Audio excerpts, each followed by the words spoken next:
Okay, அப்ப start பண்ணுவோம். Late ஆகிட்டு வளமையா லேட் ஆகாது, இன்னும் கொஞ்சம் லேட்டா ஸ்கிப் பண்ணுவோம்.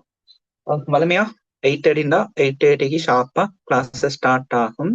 டோன்ட் வெரி, நீங்க வெயிட் பண்ண வேண்டிய தேவை வராது. ஓகே, அப்ப இந்தியோட ஹெடிங்க்கு போவோம். அதுக்கு முன்னாடி கொஞ்சம் இந்தியோட ஹெடிங்க்கு போவோம். நியூ இயர்ல நியூ கோர்ஸ்ல ஜாயின் ஆகியிருக்கிறீங்க. அப்ப இந்த கோர்ஸும் சரி இந்த இயரும் சரி உங்களுக்கு சக்சஸ்ஃபுல் தரணும் வந்து ஸ்டார்ட்ல எல்லாருக்கும் விஷ் பண்ணி கொள்றேன். ஓகே, சரிதானே? அப்ப சில ஸ்டூடெண்ட்ஸ் ஓரளவு இதுல இன்ஃபர்மேஷன் எடுத்து வந்திருப்பீங்க. சில ஸ்டூடெண்ட்ஸ் ஏதோ ஒரு கோர்ஸுக்கு ஜாயின் ஆகிற மாதிரி இந்த கோர்ஸுக்கு ஜாயின் ஆகி இருப்பீங்க. சரிதானே? அப்ப ஸ்டார்ட்ல இதுல இம்பார்ட்டன்ஸை கொஞ்சம் விளங்கி கொண்டா, சரி, இம்பார்ட்டன்ஸ் நாங்க கொஞ்சம் கதைச்சி கொண்டா எங்களுக்கு இந்த கோர்ஸ் இன்னும் இன்னும் இன்ட்ரெஸ்ட் ஆகும். சரிதானே? இப்ப அப்படித்தானே உங்களுக்கு ஏ லெவல் நீங்க பயோ செய்யறதுக்கு ரீசன் என்ன?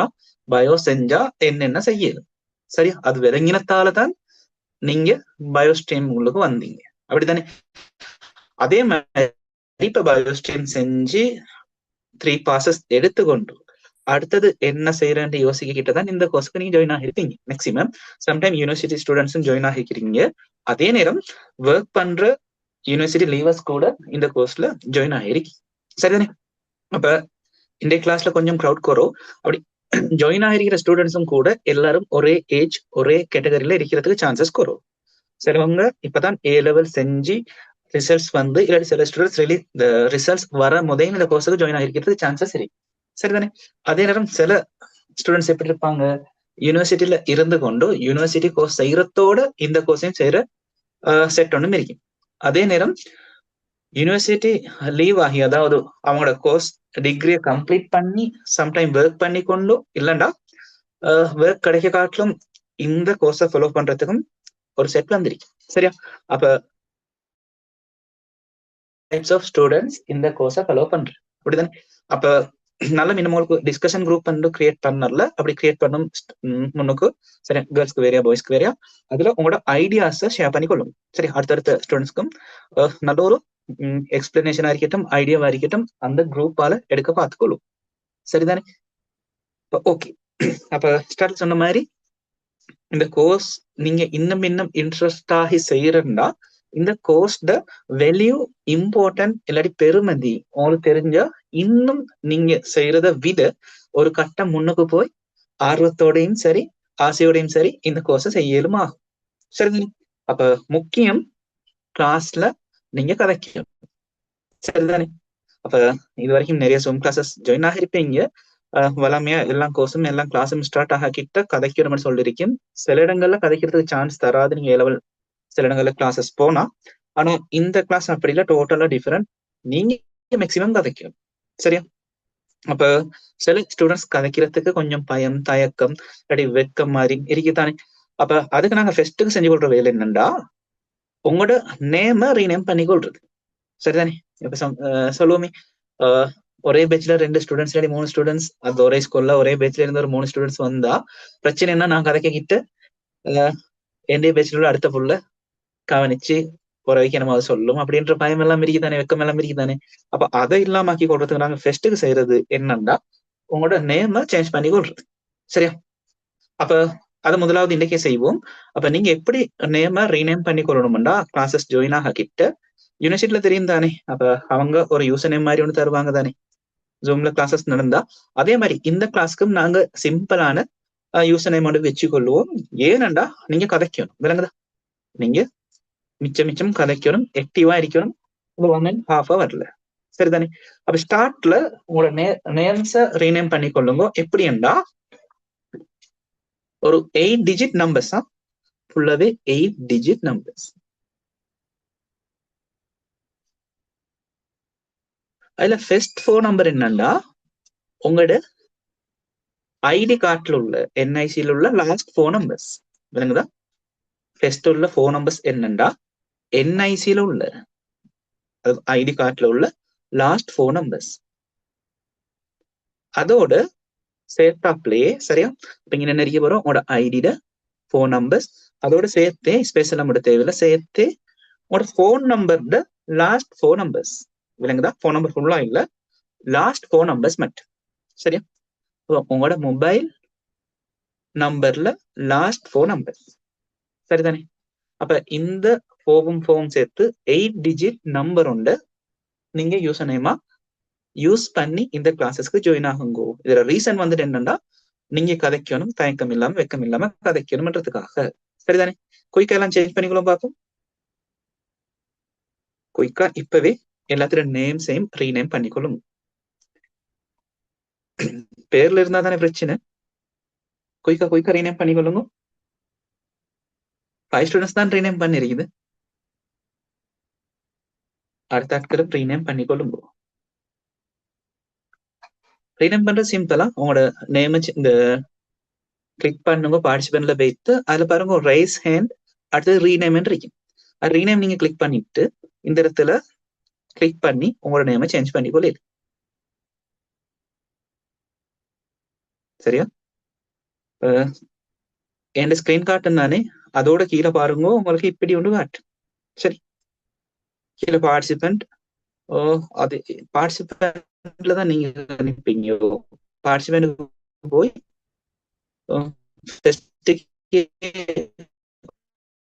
உங்களை தான் காட்டும். இருக்கிற நேமை டெலீட் பண்ணி என்ன செய்வீங்க, ஐடி கார்டு, ஃபோன் நம்பர்ஸ், அதோட உங்களோட ஃபோன் நம்பர் உள்ள லாஸ்ட் 4 நம்பர்ஸ். ஓகே தானே? ஓகே, கொஞ்சம் பேர் இன்னும் சேஞ்ச் பண்ணிடல. ஒன்று கேட்டுக்கொண்டு இல்லையா இருக்கட்டும், இல்லாட்டி ரீநேம் பண்றதுக்கு தெரியாதோ தெரியா. ரீநேம் பண்ற எப்படின்னு தெரியாம திரும்ப ஒருக்கா கேளுங்க, சொல்றேன். நான் 3 ஸ்டூடெண்ட்ஸ் குயிக்கா ரீநேம் பண்ணிக்கொள்ளும்.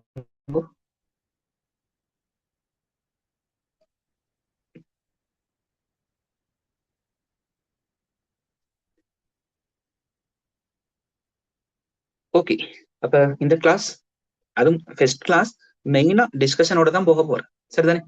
அப்ப எல்லாரும் கதைங்கோ, கட்டாயம் ஒரு தடவை சரி கிளாஸ்ல கதைக்க ட்ரை பண்ணுங்க. சரி, ஓகே. அப்ப இந்த இடத்துல நம்பர்ஸையும் பார்த்துட்டே நாங்க போவோமே. சொல்லுங்க ஃபர்ஸ்ட் நம்பர். இதுல எனக்கு காட்டுற ஃபர்ஸ்ட் நம்பர் என்ன? கடைசி 4938. 4938. நீங்க இந்த கோர்ஸை பத்தி என்ன நினைக்கிறீங்க? ஏன் இந்த கோர்ஸுக்கு ஜாயின் ஆனது? என்ன ரீசன்?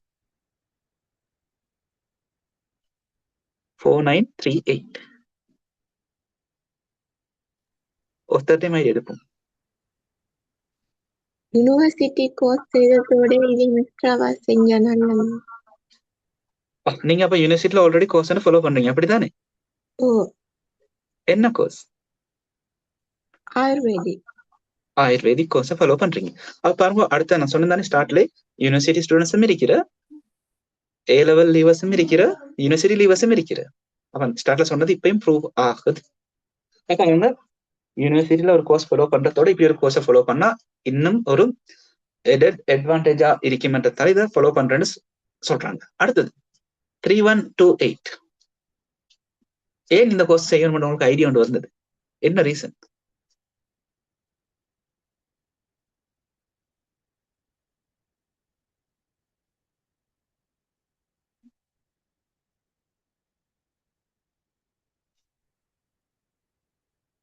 எழுதி கூகுள் பண்ணி சர்ச் பண்ணி எல்லாம் சொல்லணும் இல்ல, மனசுல பட்டது இதாலதான் நான் வந்து இதாலதான் ஜாயின் ஆனு சொன்னா சரி. ஓகே, அடுத்து 7205.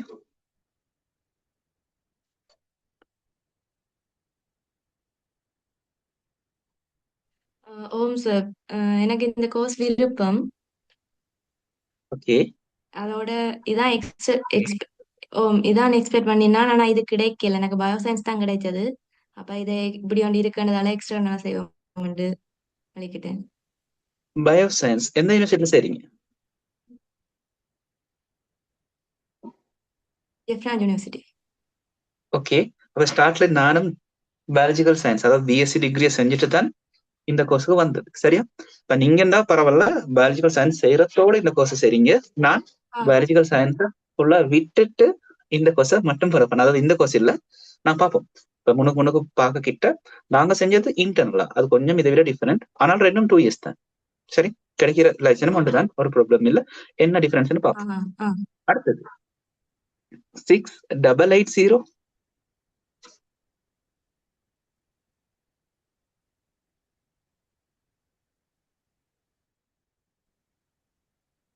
6880. A-level ரிசல்ட் வரங்காட்டு கொஞ்சம் யூஸ் ஆயிட்டு செய்யறேன் சார். A-level முடிச்சு ரிசல்ட் காட்டிலும் ஒரு யூஸ்ஃபுல்லான கொஸ்டின் செய்ய மட்டும் இது சரிங்க. ஓகே, அடுத்தது 2 பேரை சொல்லுவோம். 7708.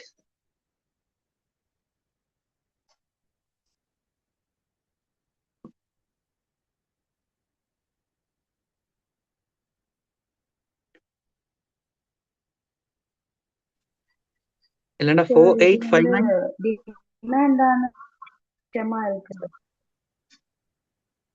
இதுல உங்களுக்கு திரும்ப இருக்கா?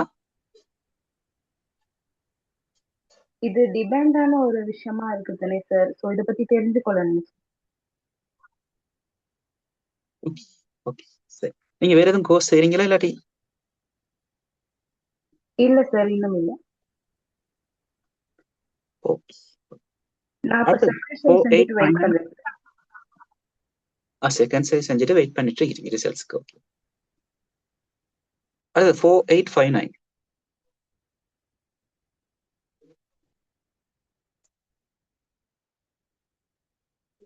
சொல்லுங்க பாப்போம். இல்ல 2011.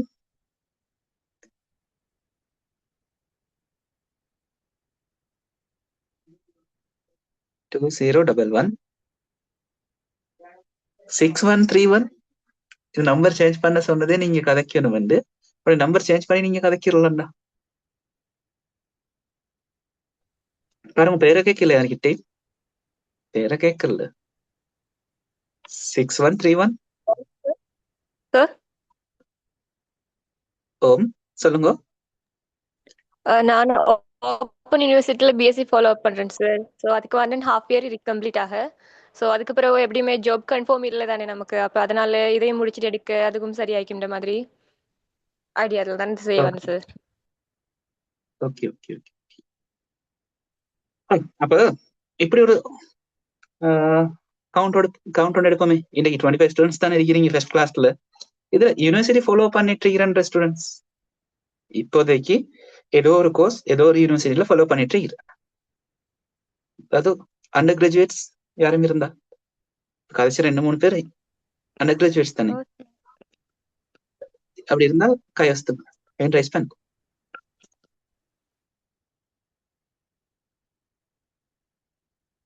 ஒரு ஆளா?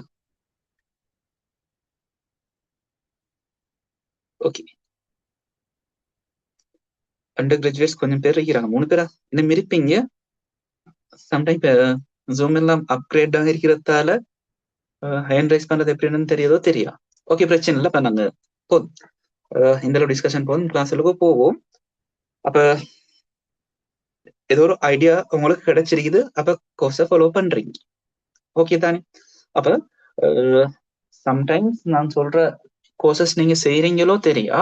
அப்படி செய்யறேன்னா கொஞ்சம் கவனம். நான் இந்த குரூப்ல அப்லோட் பண்ணினா ஒரு லெட்டரை பார்த்திருப்பீங்க, சரியா? அப்ப அதுல பாருங்க தெளிவா சொல்லிருக்குது. இனிமே யூஜிசி ஹேண்ட்புக்ல கட்டாயம் ஆயுர்வேதிக், யூனானி, அடுத்தது சித்தான்னு நினைக்கிறேன். அந்த 3 கோர்ஸும் மென்ஷன் பண்ணிக்கிட்டு, அதாவது அதுல டீடைல்ஸ் போடக்கிட்ட கட்டாயம் கீழே மென்ஷன் பண்ண சொல்லிருக்கிறாங்க. இந்த கோர்ஸை செய்யறதால, அதாவது ஆயுர்வேதிக் இல்லைன்னா யூனானி இல்லாட்டி சித்த மெடிசின்ஸ் செய்யறதால இல்லாட்டி செஞ்ச பிறகு அவங்களுக்கு ஜாப் உடனே கிடைக்கும் என்று எந்த கேரண்டியும் கொடுக்குற இல்லைன்னு கட்டாயம் மென்ஷன் பண்ண சொல்லிருக்கிறாங்க. சரிதானே? ஒன்று ஜாப் கிடைக்க டிலே ஆகும். இல்லைண்டா பாருங்க அவங்க போட்டுக்கிறாங்க, ஓ ஜாப் கிடைக்காம போறதுக்கும் சான்சஸ் இருக்கேன். சரியா? இப்ப சின்ன விஷயம் ஒன்று இல்ல, மிச்சம் பாரதூரமான விஷயம் உண்டு. அப்ப நினைக்கிற மாதிரி ஆயுர்வேதிக், சித்தா, யூனானி எல்லாம் 4 இயர்ஸ் இல்லாட்டி 4 இயர்ஸை விட கூட படிக்க வேண்டிய டிகிரிஸ். அப்படி செஞ்சும் ஜாப் இல்லைண்டா இல்லாட்டி கிடைக்கிறதுக்கு டைம் எடுக்குதுண்டா, அப்ப கொஞ்சம் சிக்கல் உண்டு இருக்கு. அப்ப நான் கதைச்ச மாட்டிலையும் ஆல்ரெடி நிறைய சித்தா ஆயுர்வேதிக் படிக்கிற புள்ளகள் இந்த கோர்ஸை ஃபாலோ பண்ற. அப்ப அவங்களுக்கு முன்னுக்கு போகிட்ட விளங்கும். அதை விட இது எவ்வளவு பெனிஃபிட்டா இருக்குது, கடைசியில எது கை கொடுக்கும்ன்றது கூட அந்த புள்ளகள் விளங்கி இன்னும் இன்ட்ரெஸ்டா படிக்கிறாங்க. கவனம், இது நீங்க 4 இயர்ஸ் கணக்கு படிக்க தேவையில்லை, 20 months தான் படிக்க இருக்குது. அப்படி படிச்சா அடுத்தது எக்ஸாம் நீங்க 50 விட கூட இருக்க கிட்ட நீங்க அப்படி பாஸ் ஆகினா அடுத்த கிழமை லைசன்ஸ் கிடைக்க கிட்ட லைசன்ஸ் கிடைச்சதுல இருந்து உங்களுக்கு ஜாப் பண்ற இந்த தேடி போகணும் கஷ்டப்படணும்ன்ற தேவையே வராது. சரியா? அதாகும் சிம்பிளா ரிட்டைல் ஃபார்மசில இருந்து பெரிய பெரிய கம்பெனிஸ்ல மேனேஜர் போஸ்ட் கூட உங்களுக்கு அப்ளை பண்ணலாம். சாதாரணம் இந்த சர்டிபிகேட்டும் லைசனையும் மட்டும் வச்சுக்கொண்டு. சரியா? அது ரிட்டைல் ஃபார்மசி அறியட்டும், இல்லாட்டி பிரைவேட் ஹாஸ்பிட்டல் ஃபார்மசி அறியட்டும், இல்லண்டா சேனலிங் சென்டர்ஸ்ல அறியட்டும், இல்லண்டா ஹோல்சேல் பிசினஸ், இல்லண்டா டிரான்ஸ்போர்ட், இல்லண்டா இன்னும் ஃபேமஸான செயின்ஸ் இருக்குது ஹேமாஸ், அடுத்தது என்ன ஆசிரி குரூப்ஸ், அது மாதிரி நிறைய இன்னும் முன்னுக்கு சிஎஃப்சில வருது. அதுவும் கொஞ்சம் கொஞ்சமா கூட்டிட்டு போகுது ஃபார்மசிஸ்ட் நம்பர்ஸ். அடுத்து ஃபுட் சிட்டிஸ் அறியட்டும், டீசென்டான இடத்துல டீசென்டான சேலரியோட உங்களுக்கு ஜாப் வெயிட் பண்ணிட்டு இருக்குது இந்த நீங்க சக்சஸ்ஃபுல்லா கம்ப்ளீட் பண்ணதுக்கு. சரிதானே? அப்ப அவ்வளவு யோசிக்கவும் தேவை. நான் கேட்கிறேன், ஒன்னு யூனிவர்சிட்டி செலக்ட் ஆகாத ஸ்டூடெண்ட்ஸ் இருந்தா நீங்க எஸ்எல்எம்சில ரெஜிஸ்டர்ட் ஆனத்துல இருந்தே உங்களுக்கு ஒர்க் பண்ணேலும் குறைஞ்சது 40,000 விட உங்களுக்கு ஏர்ன் பண்ணேலும் இந்த கோர்ஸ் கம்ப்ளீட் பண்ண முன்னாடி. விளங்குதா? மெடிக்கல் கவுன்சிலர் ரெஜிஸ்டர் ஆனத்துல இருந்தே 40,000 பிளஸ் உங்களுக்கு சேலரி எடுக்க. சரிதானே? ஆனா சில டிகிரி செஞ்சுட்டு வந்தாலே ஆஃப்டர் 5 இயர்ஸ் இல்லாட்டி 4 இயர்ஸ் ஜாப் கிடைச்சி ஃபர்ஸ்ட் சேலரி 1 இயருக்கு இதை விட குறைவா கொடுக்குற கோர்சஸ் தான் நிறைய யூனிவர்சிட்டியில இருக்கு. விளங்குதா? அப்ப எவ்வளவு சிரமம் எவ்வளவு கஷ்டம் என்று யோசிங்க. நீங்க ஆல்ரெடி யூனிவர்சிட்டியில நிக்கிற ஸ்டூடெண்ட்ஸ் இருந்தா கட்டாயம் ஃபேஸ் பண்ணிருப்பீங்க. எவ்வளவு சிரமம் லேஸ் இல்ல. என்னது மிட் வாங்க மிட் முடிகிறதோட இந்த ஃபைனல் செம் வர போகுது. அதுல நிறைய அசைன்மெண்ட்ஸ், அது இல்லாம ப்ரெசன்டேஷன்ஸ், அது இல்லாம ப்ராக்டிக்கல் ரிப்போர்ட் சப்மிட் பண்றது. உண்மையிலே பயோ செஞ்சீங்கடா நீங்க யூனிவர்சிட்டியில என்ன கோர்ஸ் செஞ்சாலும் ப்ராக்டிக்கல் தொத்தி கொண்டே வாரு. இல்லைங்களா? கூடவே வார இந்த ப்ராக்டிக்கல் வீக்லி 1 ப்ராக்டிக்கல் இருந்தாலே. இப்ப பயாலஜிக்கல் சயின்ஸ்டா நான் எக்ஸ்பீரியன்ஸ் பண்ண சொல்றேன். நான் பொட்டனியும் செஞ்சு ஜூலஜியும் செஞ்சு வீக்ல 2 ப்ராக்டிகல்ஸ் இருக்கு. சரி, 2 ப்ராக்டிகல்ஸ்ல ரிப்போர்ட் சப்மிட் பண்றதுக்கே இல்லாட்டி ரிப்போர்ட் ரைட் பண்றதுக்கே பெரிய ஒரு டைம் எடுக்குது. சரி, அதை கவர் பண்ணிட்டு போகிட்ட படிக்க டைம் இல்லை. அப்படி எப்படிலாம் கஷ்டப்பட்டு படிச்சு டிகிரி எடுத்தும் உடனே ஜப் இல்லை, இல்லாட்டி நாங்க படிச்சதுக்கும் ஜப்புக்கும் சம்பந்தமே இல்லாமண்டா அந்த 3 இயர்ஸ் 4 இயர்ஸ் படிச்சது வேஸ்ட் மாதிரி நினைச்சுதான் நான்டா இந்த கோர்ஸ்க்கு வந்தேன். சரியா? அப்ப எங்களுக்கு நடந்த கோர்ஸ் இப்ப இல்லை. அதான் என்றாலும் உங்களுக்கு இன்னும் ஃபார்மசிஸ்ட் ஆகலும் இந்த கோர்ஸை செஞ்சு. சரிதானே? ஓகே. அப்ப 100% ஜாப் ஓரியன்டான கோர்ஸ் வந்து இது. விளங்குதா? இந்த கோர்ஸை சக்சஸ்ஃபுல்லா கம்ப்ளீட் பண்ணிட்டு உங்களுக்கு ஜாப் இல்லைன்னு சொல்லவே இயலாம். அப்படி இல்லாத யாரும் இல்லை. விளங்குதா? வேணும்னா நீங்க கொஞ்சம் சர்ச் பண்ணி பாருங்க. ஃபார்மசிஸ்ட் ஒரு ஆள் ஜாப் இல்லாம கம்பெனியா ஏறி இறங்கி என்னுடைய இன்டர்வியூ நிறைய ஃபேஸ் பண்ணி கொண்டு அங்கேக்கு லெட்டர் எடுத்துக்கொண்டு இங்கேக்கு லெட்டர் கொடுத்து கொண்டு அந்த சிக்கல்ல ஃபார்மசிஸ்ட் நீங்க தேடுறதுக்கு நல்லாவே சான்ஸ் குறைக்கும். சரி, வேணும்னா பாருங்க, 1-2 பேர் சரி உங்களுக்கு காண்றதுக்கு குறைவா தான் இருக்கு. சரி, குறைஞ்சது ரிட்டைல் ஃபார்மசி ஒன்றுல சரி 1 லட்சத்துக்கு மேல சேலரி. இப்ப நான் 1 லட்சம்னு சொல்ல மேல 1.5 லட்சத்துக்கு மேல சேலரி. வேணுங்களா?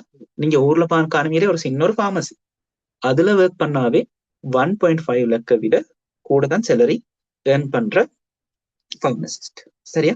இதே 4 இயர்ஸ் டிகிரி முடிச்சுட்டு வந்த சில டிகிரி ஹோல்டர்ஸ் கூட 1.5 லட்சம்ன்றது அவங்களோட பென்ஷன் கிட்டேயாவது கிடைக்குமான்றது சந்தேகம். சரியா? அப்ப ஒரு டீச்சரோட சேலரி எவ்வளவு நினைக்கிறீங்க? இப்ப கவிங்க பாபம், ஒரு டீச்சரோட சேலரி எவ்வளவு நினைக்கிறீங்க? ஒரு டிகிரி டீச்சரோட சேலரி மந்த்லி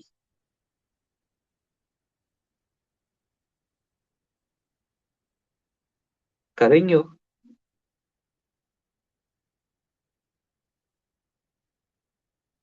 யாருடையும் ஃபேமிலியில டீச்சர்ஸ் இல்லையா? சம்டைம் பேரண்ட்ஸ் டீச்சர்ஸ் அறிய சான்சஸ் சரி. என்ன மாதிரி அவங்களுக்கு சேலரி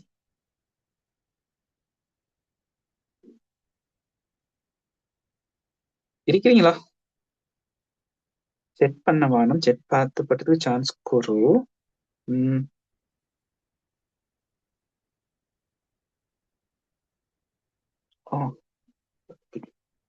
இன்னும் பண்ணிட்டீங்க தானே, ப்ராப்ளம் இல்லை. சரியா? பாருங்க, ஒரு டீச்சரோட சேலரி வந்துட்டு டிகிரி ஹோல்டர் நான் சொல்றேன் 70,000 இருந்து 80,000 மட்டும். சரியா 4 years யூனிவர்சிட்டி இல்லாட்டி 3 years யூனிவர்சிட்டியில கஷ்டப்பட்டு அதுக்கு போறோம் உடனே பிஎஸ்சி டிகிரி அறிக்கட்டும் உடனே ஜாப் கொடுக்கறதுல 1 or 2 years வெயிட் பண்ணி கிடைச்சி டீச்சிங் கிடைச்சி போனாலும் அவங்களுக்கு சேலரி வந்துட்டு 70 to 80,000. இதே ஒரு பிரின்சிபல் சேலரி எடுத்தா 1 lakhல இருந்து 1.1 இல்லாட்டி 1.2 lakh வரை காட்டிலும் அவங்களோட சேலரி போறோம். நேஷனல் பெரிய ஸ்கூல்னா மட்டும்தான் அந்த கணக்கும் பிரின்சிபலோட சேலரி போறோம். ஆனா நீங்க இந்த கோர்ஸை 20 months சரியா செஞ்சு கம்ப்ளீட் பண்ணி நீங்க ஜாப் ஃபீல்டுக்கு போனீங்கடா ஃபீல்டுக்கு இறங்குனா உங்களோட பெர்ஸ்ட் மந்த் சேலரியே இவங்க அவ்வளவு பெருசதை விட கூட சரியா 1.5 lakhsக்கு மேல தாராளமா ஜாப் தாரத்துக்கு இடம் இருக்கு. அதாவது இன்னும் சொல்ல போனா இப்ப லாஸ்டா நியூஸ்லையும் காட்டுற விஷயம் என்னன்னா ஸ்ரீலங்கால பார்மசிஸ் இருக்கிற நான் சொல்ற பார்மசின்றது பில்டிங்கா ரிட்டைல் பார்மசின்னு எடுப்போம் கிட்டத்தட்ட 6,500க்கும் மேல சரியா ஸ்ரீலங்கால டோட்டலா பார்மசிஸ் இருக்குது 6,500 விட கூட. ஆனா ஸ்ரீலங்கால பார்மசிஸ்ட் இருக்கிறது சரியா பார்மசிஸ்ட்னா இந்த கோர்ஸ் செஞ்சு இல்லாடி டிகிரியை செஞ்சு லைசன்ஸ் எடுத்த ஆட்கள் பார்மசிஸ்ட் இருக்கிறது கிட்டத்தட்ட இதுல ஹாஃப் விளங்குதா சம்திங் இப்படி இருப்போமே 4,000 மாதிரி உண்டு இதை விட குறைவா. அப்ப இன்னும் 2,500 பார்மசி இருக்குது. பார்மசி இவங்களுக்கு கொடுத்திருக்கிற டைம் February 28க்கு முன்னாடி இவங்க ஒரு பார்மசிஸ்ட பார்மசி உள்ள கொண்டு வந்து சரியா ஒர்க் பண்ணணும்னு கூட இல்ல பார்மசிஸ்ட் உண்டு பார்மசி உள்ள கொண்டு வந்து வைக்கலண்டா இந்த 2,500 பார்மசியும் க்ளோஸ் பண்ண வேண்டிய நிலைமையில இருக்கு விளங்குதா. அதுதான் இவ்வளவு இந்த பார்மசிஸ்டுக்கு டிமாண்ட் கொண்டதுக்கு ரீசன் விளங்குதா. டிமாண்ட் கூட இருக்கிற கவுண்ட் வந்துட்டு நல்லா வரும் பாருங்க டபுள் அமௌண்ட் ஆஃப் பார்மசி இருக்குது ஆனா பார்மசிஸ்ட் அளவு குறையும் சரிதானே. அப்ப இந்த 2,500 பார்மசியும் பாக்குற பார்மசிஸ்ட் ஒரு ஆளை இப்படியாவது எடுத்துக்கொள்றதுக்கு சரியா அதாவது பார்மசிஸ்ட் கேட்கறது தான் இந்த இடத்துல சேலரி. அதனாலதான் சில இடங்கள்ல 2 lakh 2.5 வரை காட்டிலும் போகுது சரியா. அதுவும் அவங்க ஒர்க் பண்ண சொல்றீங்களா வந்து லைசன்ஸ் தந்துட்டு 8 to 3 அதாவது 8 AM இருந்து 3 PM வரைக்கும் நீங்க பார்மசி பெர்மிசஸ் இருக்கீங்க. உங்களுக்கு கீழே 2 இல்லாட்டி 4 பேர் ஒர்க் பண்றதுக்கு இருக்கிற நீங்க அந்த இடத்துல சூப்பர்வைஸ் மட்டும் பண்ணி கொண்டு இருக்கீங்க உங்களுக்கு இந்த சேலரி சரி. நான் நினைக்கல வேற எந்த கோர்ஸும் செஞ்சு இந்த அளவு ஒரு சேலரி அதே மாதிரி இந்த அளவு கஷ்டம் இல்லாம எடுக்கணுமே. ஆனா நான் சொல்றேன் அப்படி நீங்க போயிட்டு இந்த கோர்ஸ் செஞ்சதுக்காக அப்படி லைசனை கொடுத்து அந்த இடத்துல சேலரி எடுத்துன்னு அப்படியே உட்காந்துட்டு இருக்கணும் வேண்டிய இல்ல ஃபீல்டுக்கு வாங்கும் அடிக்கடி நீங்களும் பிரிஸ்கிரிப்ஷனை பாருங்க நீங்களும் மெடிசனை கொடுங்க அப்பதான் உங்களோட நாலேஜ் அப்டேட்டா விளங்குதா. இல்லாம சில பார்மசிஸ்ட் மாதிரி என்ன செய்யற லைசனை மட்டும் ரெண்ட் கொடுத்துட்டு பார்மசி பக்கம் போறது இல்ல சரி. அப்படி இருந்தால் உங்களோட நாலேஜ் அப்டேட் ஆகாது. அப்ப இந்த கோர்ஸை மட்டும் முடிச்சுட்டு நீங்க அப்படியே நாலேஜ லிமிட் பண்ணிக்கொள்ளணுமே இல்ல. இந்த கோர்ஸ் முடிய பிஃபார்ம் அப்ளை பண்ணி சரியா பிஃபார்ம் முடிய மாஸ்டர் பார்மசிஸ்ட் அப்ளை பண்ணிடு. அது மாஸ்டர் பார்மசிஸ்ட் கிட்ட யோசிக்க வேணும் உங்களோட அப்ளிகேஷன்ல இருந்த மாஸ்டர் பார்மசிஸ்ட் வேற நான் இந்த இடத்துல சொல்றேன் எம்ஃபார்ம் சரியா. ஃபார்ம்ல இருந்த மாஸ்டர் பார்மசிஸ்ட்ன்றது யார் உங்களுக்கு சிக்னேச்சர் பண்ணி தந்துட்டு சரியா அது எம்ஃபார்மா இருக்கணும் இல்ல. அப்ப உங்களுக்கு இந்த கோர்ஸ் முடிய பிஃபார்ம்க்கு அப்ளை பண்ணிடு சரியா. அது முடிய எம்ஃபார்ம்க்கு போகல எம்ஃபார்ம் முடிய டாக்டரேட் செய்யலும் அதாவது PhD செய்யலும் பார்மசி ஃபீல்ட்ல சரியா. இதுவரைக்கும் ஸ்ரீலங்கால பார்மகாலஜில PhD செஞ்சது 2 பேர் விளங்குதா. அந்த 2 பேருமே இருக்கிறது கொலம்போ யூனிவர்சிட்டியில என்னத்துலண்டா மெடிக்கல் ஃபேக்கல்ட்டில பார்மகாலஜி டிபார்ட்மெண்ட்ல இருக்கிறாங்க. அதுல விஷயம் என்னண்டா ஆகும் இன்ட்ரெஸ்டான விஷயம் என்னண்டா இந்த 2 பேர்ல ஒரு ஆள் எப்படி போனண்டா இந்த லெவலுக்கு இந்த கோர்ஸை செஞ்சு விளங்குதா. இந்த எக்ஸ்டர்னல் பார்மசி கோர்ஸை செஞ்சு அதுக்கப்புறம் பிஃபார்ம் செஞ்சு அதுல இருந்து எம்ஃபார்ம் அடுத்தது PhD வரை காட்டிலும் போயிருக்கி இந்த கோர்ஸ்ல வச்சு ஸ்டார்ட் பண்ணி விளங்குதா. அந்த PhD ஹோல்டர் டிரெக்டா பிஃபார்ம் செய்யல அதாவது ரிசர்ச் கூட வச்சு பிஃபார்ம் செஞ்சு அதுக்கப்புறம் PhD போகல இந்த 2 years கோர்ஸை முடிச்சு அதுல இருந்து பிஃபார்ம் அதுல இருந்து எம்ஃபார்ம் அதுல இருந்து PhD. இப்ப பாருங்க ஸ்ரீலங்கால நம்பர் 1 யூனிவர்சிட்டியில அதுவும் நம்பர் 1 ஃபேக்கல்டி, மெடிக்கல் ஃபேக்கல்ட்டில பாருங்க, ஃபார்மகாலஜி டிபார்ட்மெண்ட்ல ஒரு சீனியர் ப்ரொஃபஸரா இருக்கிற. சரி, அப்ப இந்த ப்ரொஃபஸர் பாருங்க, அப்ப நீங்களும் கூட நினைச்சிருப்பீங்களே A-levels கிட்ட நாங்க மெடிசின் தான் டார்கெட், மெடிசின் தான் போகணும், டாக்டர் தான் ஆகணும். அப்ப சம்டைம் ஏதோட நடந்து உங்களோட கனவு கலைஞ்சிருக்கிறதுக்கு சான்சஸ் இருக்கு. ஆனா இப்பயும் இருக்கு அதை விடையும் டாப் பொசிஷன் போறதுக்கு சான்ஸ் விளங்குதா? அப்ப ஃபார்மகாலஜி டிபார்ட்மெண்ட்ல அவங்க யாருக்கு டீச் பண்ற? மெடிக்கல் ஸ்டூடெண்ட்ஸ்க்கு. விளங்குதா? நீங்க டாக்டராக தான் நினைச்சு ஆனா ட்ரை பண்ணினா டாக்டர்ஸுக்கே டீச் பண்ற லெவலுக்கு போகிடு. விளங்குதா? இன்னும் வாய்ப்புகள் இருக்கு, நாங்க ட்ரை பண்றதுதான் சொன்னக்கு. ஓகே, அப்ப சிம்பிளா கோர்ஸ் ரெஜிஸ்டர் ஆனதுல இருந்து ஏர்ன் பண்ணலும். அப்போ ஏர்ன் மட்டும் இல்லை, நான் சொல்ற பொசிஷன் விளங்குதா, உங்களோட பிரஸ்டீஜ் மேக்சிமம்க்கு கொண்டு போகிடு. அப்ப எல்லா கோர்ஸும் இல்ல, இது மாதிரி சில கோர்ஸ் சரி தனியா மணி மட்டும் கிடைக்கும். விளங்குதா? மணி சரி, காசு மட்டும் கிடைக்கும், பிரஸ்டீஜ் பெருசா இருக்காது. சில கோர்சஸ் சரிக்கு பிரஸ்டீஜ் மட்டும், அதாவது கௌரவம் மட்டும் கிடைக்கிறது, மரியாதை மட்டும், ரெஸ்பெக்ட் மட்டும் கிடைக்கிறது. ஆனா பெருசா சேலரி இருக்காது. லைக் டீச்சர்ஸ் பாருங்க, நல்ல ரெஸ்பெக்ட் ஒன்று இருக்கு டீச்சர்ஸ்க்கு, ஆனா சேலரி பக்கம் பார்த்தா அவ்வளவு பெருசா இல்லை. சில கோர்சஸ் சரி மணி மட்டும், சரியா வேணி மட்டும் சேலரி கிடைக்கும். சில இன்ஜினியரிங் ஃபீல்ட் இருக்கு பாருங்க, ரோட்ல தான் இருக்கும், சேலரி நல்ல, ஆனா பெருசா ரெஸ்பெக்ட்ன்ற அளவுக்கு இல்லை தானே. அப்ப இது மாதிரி சில கோர்சஸ் தான் இருக்குது, ரெஸ்பெக்டும் தான், அதே நேரம் மணியும் கிடைக்கிற மாதிரி. இப்ப லைக் டாக்டர்ஸ் மாதிரி பாருங்க, டாக்டர்ஸ்க்கு நல்ல பிரஸ்டீஜும் இருக்குது, நல்ல ரெஸ்பெக்டும் இருக்கு, கௌரவம் இருக்குது, அதே மாதிரி சேலரியும் நல்ல. அதே மாதிரி தான் இந்த கோர்ஸுக்கு ரெஸ்பெக்ட், அதே நேரம் மணி, ரெண்டும் உள்ள கோர்ஸ் உண்டு. சரி, அப்ப முன்னுக்கு போக போக போக நீங்க யூனிவர்சிட்டி ஸ்டூடெண்ட்ஸா இருந்தா உங்களோட டிகிரியை பத்தி விளங்குமே. இப்போ உங்களுக்கு தெரிஞ்ச சீனியர்ஸ், சூப்பர் சீனியர்ஸ் எல்லாம் கேம்பஸ் உலகே தான் இருக்கிறது. நீங்க 4th இயர் இல்லாட்டி ஃபைனல் இயர் வரை கிட்ட உங்களோட சூப்பர் சீனியர், அதே மாதிரி சீனியர், பட்ட சீனியர் எல்லாம் யூனிவர்சிட்டியில ஷவுட் ஆயிருப்பாங்களே, அவங்ககிட்ட நீங்க பாக்கிட்ட விளங்கும். எங்களுக்கு 3 வருஷத்துக்கு முன்னாடி உள்ள ஆட்கள் இன்னும் ஜாப்லெஸ் இருக்கிறாங்க, சரி, இன்னும் கஷ்டப்பட்டுட்டு இருக்கிறாங்க. இல்லாட்டி பிஎஸ்சி டிகிரியை செஞ்சுட்டு, பயாலஜிக்கல் சயின்ஸ்ல டிகிரியை செஞ்சுட்டு யூனிலிவர்ல வைத்து ஒரு சூப்பர்வைசரா இருக்கிறது. சரியா? இல்லாட்டி ஏதாவது ஒரு பேங்க் கொண்டுக்கோ இல்லாட்டி சம்பந்தமே இல்லாத ஒரு இடத்துல வைத்து படிச்சதுக்கும் ப்ராக்டிஸ் பண்றதுக்கும் வித்தியாசம் இருக்கு. அது மாதிரி ஸ்ட்ரகிள் பண்ணிட்டு இருப்பாங்க. அப்ப அந்த லெவலுக்கு நீங்க போக தேவையில்லை. உண்மையிலே நீங்க எடுத்திருக்கிற முடிவு ஒன் ஆஃப் த பெஸ்ட் முடிவு தான் நீங்க எடுத்திருக்கி.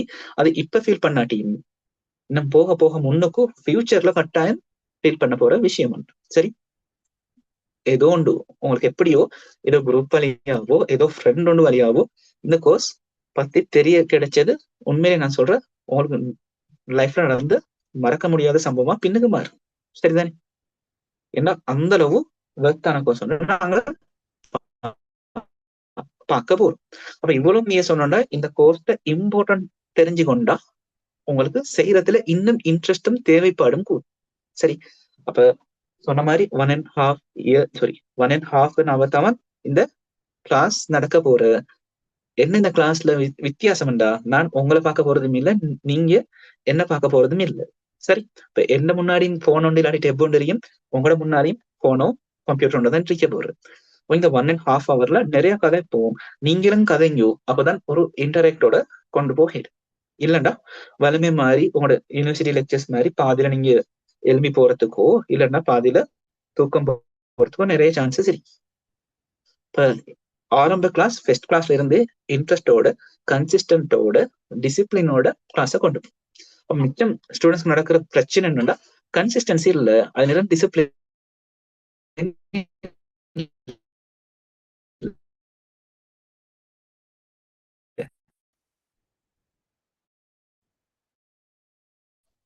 சரி, கன்சிஸ்டன்டா தொடர்ச்சி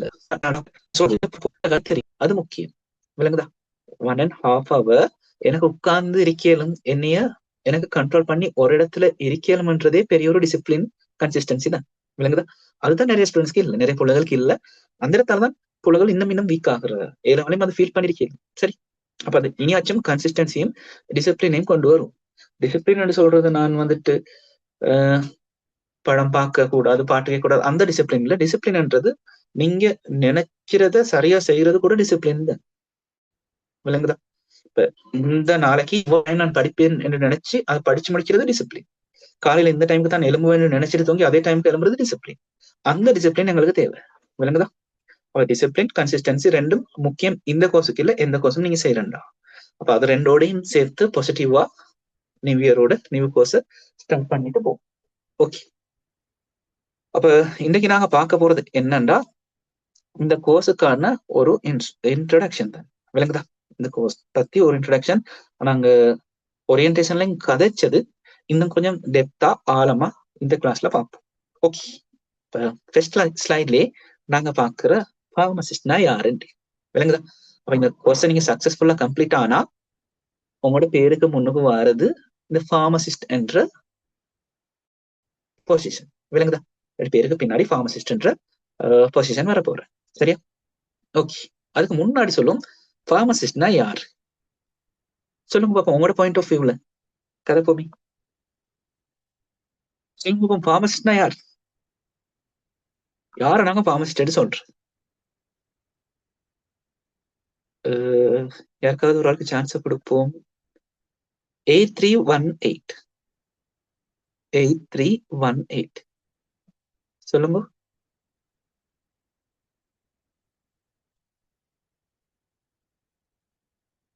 யாராவது ஒரு ஆள், இவங்க தான் சொல்லணும் இல்லையே, சொல்லுங்க பாப்போம். ஃபார்மசிஸ்டா யார்? உங்களுக்கு என்ன நினைவு வருது ஃபார்மசிஸ்ட்ன்ற வேர்ட் கேட்க கிட்ட? இப்ப நீங்க இன்னும் கோர்ஸ் படிக்கல தானே, இப்ப சொல்லுங்களேன். ஃபார்மசிஸ்ட்ன்ற வேர்ட் கட்டாயம் கேள்விப்பட்டிருப்பீங்க. அப்படி ஃபார்மசிஸ்ட்னு சொல்லக்கிட்ட உங்களுக்கு மனசுல வாருது, ஞாபகத்துல வாருது, இல்லாட்டி நினைவுல வாருது என்ன? வசனம் வசனமா சொல்லணும் இல்ல, உங்களுக்கு என்ன நினைவு வருது? அவ்வளவுதான், சிம்பிள்.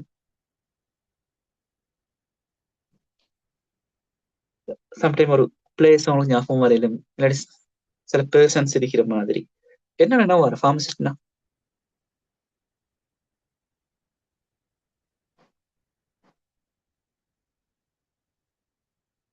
ஒண்ணுமே ஞாபகம் வரல?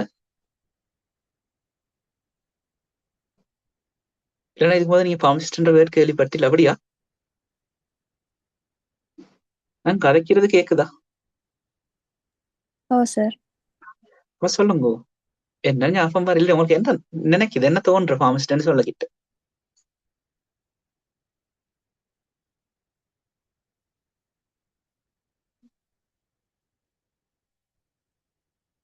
ஒன்றுமே நினைக்காம ஒன்றுமே தோணாமலே எனக்கோ செய்ய வந்தீங்க.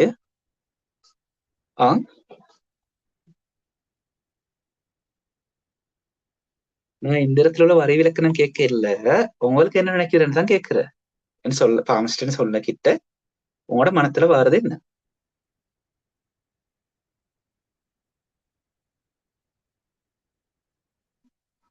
சரி, இந்த சொல்லுங்க.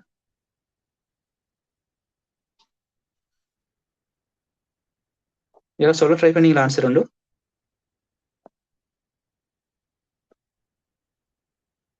இல்ல. சரி, அப்ப உங்ககிட்ட கேட்டதுக்கு பதிலா சரியா கேட்கணும் யாரு கிட்டா, இந்த கிளினிக் போற வேற, இந்த கிளினிக் போற பேஷன்ஸ் இருக்கிற கொஞ்சம் வயசு 50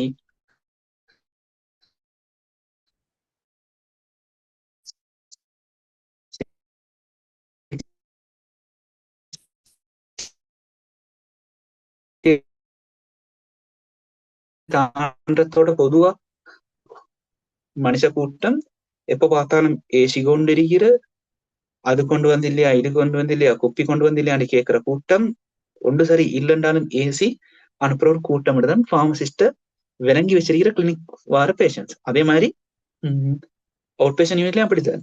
சரியா? நார்மலா ஒரு டிசீஸ்க்கு போயிட்டு நாங்க இல்லாட்டி ஒரு ஏதோ ஒரு இல்னஸுக்காக ஹாஸ்பிட்டல் போறோம், அது கவர்மெண்ட் ஹாஸ்பிட்டல் போறோம்னா இன்னும் நல்லா சொல்லுவாங்க. சரி, டாக்டர் கிட்ட போறதை விட பயம் பொதுவா இந்த ஃபார்மசி கிட்ட பேஷன்ஸ் போறது. அதுவும் சின்ன சின்ன குழந்தைகளை கொண்டு போற சரியான பயம். ஏன்டா சம்டைம் சரி ஒரு சிறப்பை எடுக்கிறதுக்கு பொட்டில் ஒண்ணு கொண்டு வந்தீங்கன்னா போதும், அப்படி ஏசுற கூட்டம் அவங்கதான் ஃபார்மசிஸ்ட் விளங்கி வச்சிருக்கிற மிச்சம் பேர் ஒன்லி. அது டோட்டலி டிஃபரெண்டா. இப்ப டிஃபரெண்ட்ன்றதை விட டோட்டலி பீல. அப்ப நீங்க கவுண்டர்ல காண்ற நிறைய பேர் ஃபார்மசிஸ்ட் இல்ல. விளங்குதா? அது ஹாஸ்பிட்டலையும் சரி, ரிட்டைல் ஃபார்மசிலையும் சரி. இப்ப நீங்க கிளினிக் புக் கொண்டோ இல்லாட்டி ஓபிடி சிட் உண்டோ பிரெஸ்கிரிப்ஷன் எடுத்து போய் மெடிசின் உங்களுக்கு தார ஒரு பேஷண்ட் இருக்கிறதே, அவர் பொதுவா ஃபார்மசிஸ்டா இருக்கிறதுக்கு சான்சஸ் குறைவு. சரி, ஸ்ரீலங்கால அப்படி மெடிசினை தாரது ஹாஸ்பிட்டல்னா, கவர்மெண்ட் ஹாஸ்பிட்டல்னா டிஸ்பென்சஸா இருப்பாங்க. டிஸ்பென்சர்ஸ். இதே பிரைவேட்னா சொல்லவே தேவையில்லை, எப்படியுமே ஃபார்மசிஸ்ட் இல்லையே.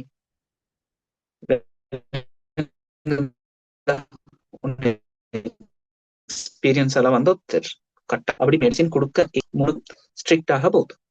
சரிதானே? ஒரு எக்ஸ்பீரியன்ஸ் ஆல்ரெடி பண்ணி அப்ப இவங்களை பார்த்துதான் நிறைய மக்கள் பிரியாவரிங் கொண்டிருக்கிற இவங்க தான் ஃபார்மசிஸ்ட், இவங்க ஃபார்மசிஸ்ட் அல்ல. அது நல்லா நினைச்சுக்கோங்க.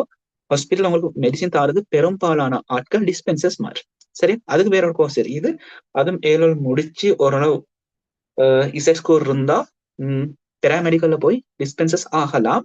ஆனா அவங்க ஃபார்மசிஸ்ட விட பொசிஷன்ல கீழன்றதை ஞாபகம் வச்சுக்கணும். சரியா? இவங்களை கண்ட்ரோல் பண்றது ஃபார்மசிஸ்ட். சரி, ஓகே. அப்ப அதை தெளிவுபடுத்துங்க. இந்த ஏசக்கிட்ட பக்கத்துல யாராவது நீங்க ஏசணும் இந்த ஃபார்மசிஸ்ட்னு சொல்லி ஏசுனா அவங்களுக்கும் சொல்லுங்க, அந்த இடத்துல இருந்து ஃபார்மசிஸ்ட் இல்ல டிஸ்பென்சர்ஸ் மாறேன்.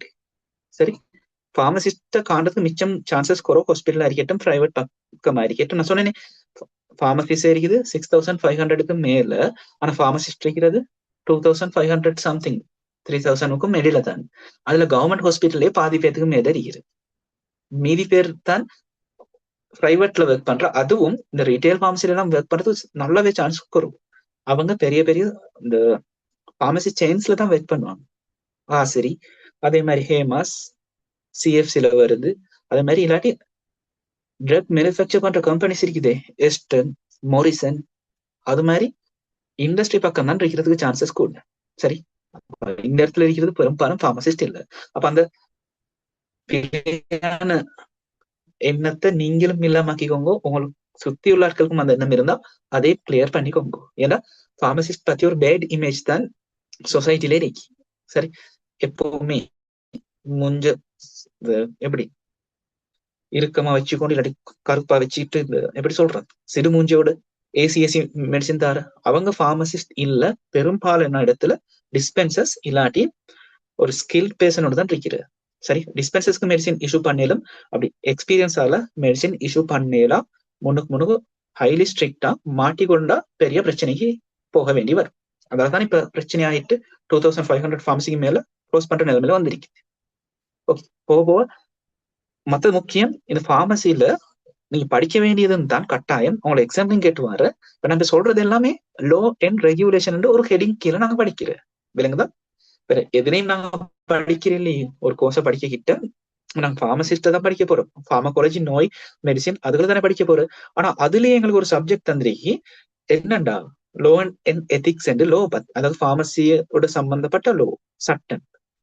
எப்படி ஒரு ஃபார்மசியை அப்படி போடுற என்னென்ன ப்ரொசீஜர்ஸ், ஃபார்மசிகளுக்கு என்னென்ன இருக்கணும், அதோட சில நான் சொல்றது ஒஃபென்ஸ் அண்ட் பிரெஸ்கிரிப்ஷன்ல அந்த மெடிசின் கொடுக்கறது, சில தடைப்பட்ட மெடிசினை வச்சிட்டு இருக்கிறது, எக்ஸ்பயர்ட் மெடிசினை கொடுக்கறது, அப்படியான சில பிழைகள் இருக்குது. அந்த பிழைகள் இன்னும் நாங்க படிக்கிறது. அந்த பிழை செஞ்சா கிடைக்கிற பனிஷ்மெண்ட்டும் நாங்க படிக்கிறோம். விளங்குதா? அதே மாதிரி கோர்ஸை நீங்க கம்ப்ளீட் பண்ணா உங்களுக்கே ஒரு தனியா ஃபார்மசியை போட்டு ரன் பண்ண ஏந்திய அளவுக்கு நாலேஜ் வந்து இந்த கோர்ஸ்ல நீங்க எடுக்கலாம். சரி, இப்போ தனியே தியரி மட்டும் படிச்சுட்டு போறது இல்ல, இந்த நோய்க்கு இந்த மெடிசின் மட்டும் படிச்சுட்டு போறது இல்ல, அதையும் தாண்டி சரியா நீங்க ஒரு ரிட்டைல் ஃபார்மசி ஸ்டார்ட் பண்றீங்கன்னா அந்த ப்ரொசீஜரை கூட நாங்க படிக்கிறேன். விளங்குதா? அதுல கொஸ்டின்ஸ் கூட வர எக்ஸாம்பிள். சரி, அப்ப ஃபுல்லாவே உங்களுக்கு ஹெல்ப் பண்ண போகிற கோர்ஸ் உண்டு. அப்ப முதலாவது பார்ப்போம் ஃபார்மசிஸ்ட்னா யாரு. சரி, கொஞ்சம் கதை கூட போக கதை குறையுமா கிளாஸ்ல? கதை குறையும். ஃபர்ஸ்ட் கிளாஸஸ் தானே, கொஞ்சம் கதை கூட இருக்கும், தியரி குறைவா இருக்கும், படிக்கிற விஷயம் குறைவா இருக்கும். போக போக கதை குறைஞ்சி படிக்கிற விஷயம் கூட இருக்கும். ஆனா கதைச்சாலும் எங்களோட ரிலேட்டட் கதைகள் தான் வரும். சரி, ஓகே. யாராச்சும் ஒரு ஆள் இந்த ஸ்கிரீனை ரீட் பண்ணுங்க. ஃபார்மசிஸ்ட்னா யாருன்னு தந்திரிக்கிட்டு இந்த ஸ்கிரீனை ரீட் பண்ணுங்க பார்ப்போம். இந்த ஸ்லைடு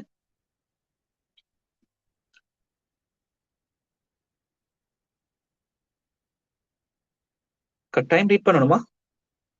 நான் ரீட் pharmacist, பண்ண அவங்க டைம் சார் கொஞ்சம். இதுல இருக்கிற அவ்வளவு ஸ்லைடும் ஸ்டூடெண்ட்ஸ் தான் ரீட் பண்ண போற. நான் ரீட் பண்றதுக்கு மிச்சம் சான்ஸ் குறைவா தான் இருக்க போறேன். அப்போ உங்களுக்கு ஃபார்மசியோட, ஃபார்மகாலஜியோட, ஃபார்மசியூட்டிக்கல் கெமிஸ்ட்ரியோட, லோ அண்ட் எத்திக்ஸோட சேர்த்து நாங்க மறைமுகமா இங்கிலீஷ் கோர்ஸையும் தாரு இல்லைங்களா? நிறைய வேட படிப்பீங்க, அதை ரீட் பண்றதுக்கு சான்ஸ் கிடைக்கும். இன்னும் இங்கிலீஷ்ல நீங்க இன்னும் கொஞ்சம் இருக்கிறத விட கொஞ்சம் லெவல் கூடுறதுக்கு சான்ஸ் இருக்கு இந்த கோர்ஸ் ஃபாலோ பண்றது தான். அப்ப அதுவும் ஒரு அட்வான்டேஜ் தான், மறைமுகமா தாருது. ஓகேயா? சரி, கொஞ்சம் இருங்க.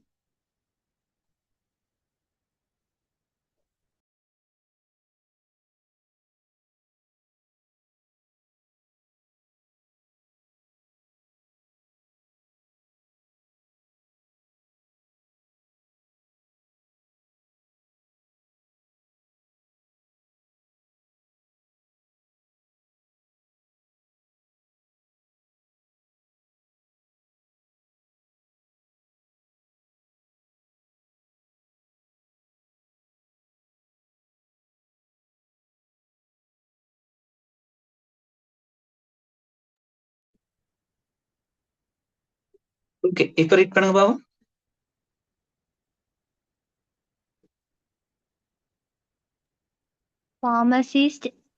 Pharmacist is one who is educated on pharmaceutical sciences and licensed to practice pharmacy.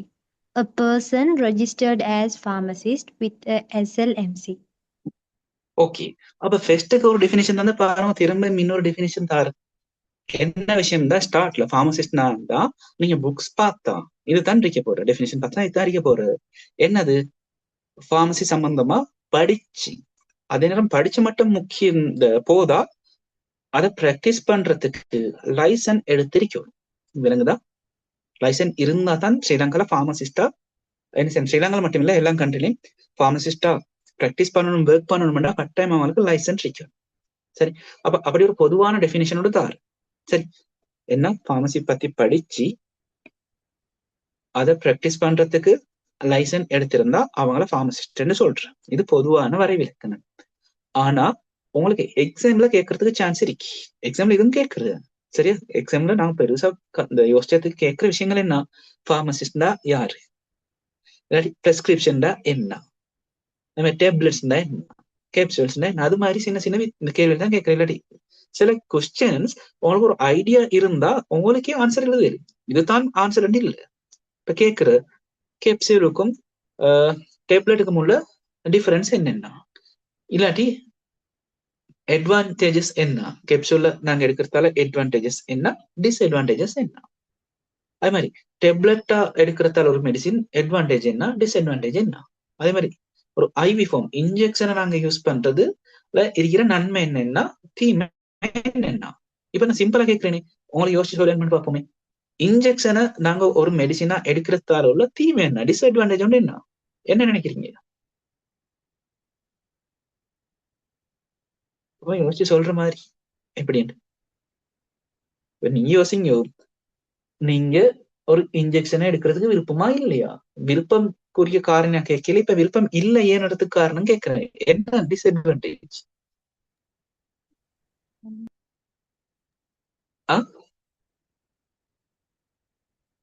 சொல்லுங்க. ஒரு இன்ஜெக்ஷன் டிஸ்அட்வான்டேஜ் என்ன ஒன்று கேட்கிறேன். பெயின். பெயின் சிம்பிளா சொல்லணுமே. பெயின் வலிக்கிறது. இன்ஜெக்ஷன் எடுக்கிறதுக்கு சின்ன போல ஒரு பயம், வலி, குத்துற சுற்றி வலி. அப்ப அது மாதிரி நீங்க யோசிச்சு லாஜிக்கலா நிறைய ஆன்சர்ஸ் எழுதலும், அதே நேரம் இதுல கொஞ்சம் நாலேஜ் இருந்தா இன்னும் ஈஸி. விளங்குதா? அதே மாதிரி நான் கேட்கிற இன்ஜெக்ஷன் அட்வான்டேஜ் உண்டு, நன்மை உண்டு கேட்டா என்ன சொல்லுவீங்க? அதுவும் யோசிச்சு சொல்லுங்க பாப்போம்.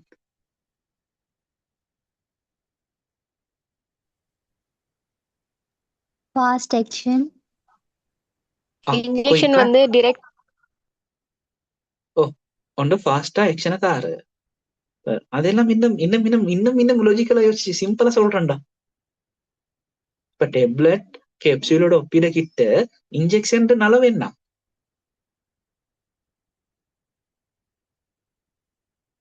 நீங்க சொல்றது நான் பிளான் இல்ல, இன்னும் சிம்பிளா சொல்றேன்னா என்னென்ன சொல்லல.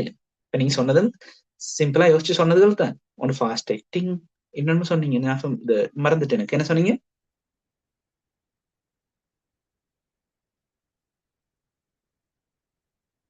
வேற ஒண்ணுமே இல்லையா? யோசிச்சு சொல்ல கஷ்டமா? இப்ப எக்ஸாம்பிளுக்கு சொல்லுவோம், என்ன ஒரு ஆள் அன்கான்சியஸா இருக்கிறார். நாங்க சொல்றது இந்த படங்கள் எல்லாம் கேள்விப்பட்டிருப்பீங்க, கோமா ஸ்டேஜ்ல இருக்கிறேன். அப்ப அவங்களுக்கு டேப்லெட் கொடுக்கலுமா? இல்ல. கேப்சூல்ஸ் கொடுக்கலுமா? ஏலதி. அப்ப அவங்களுக்கு இருக்கிற ஒரே ஒரு மெத்தட் என்ன? Injection. இல்ல இப்ப நான் சொல்லுமே, ஒரு சைக்காட்ரிக் பேஷண்ட் இருக்கிற, அவங்க சொல்றதை கேட்டு அழகா மெடிசின் எடுக்குமா?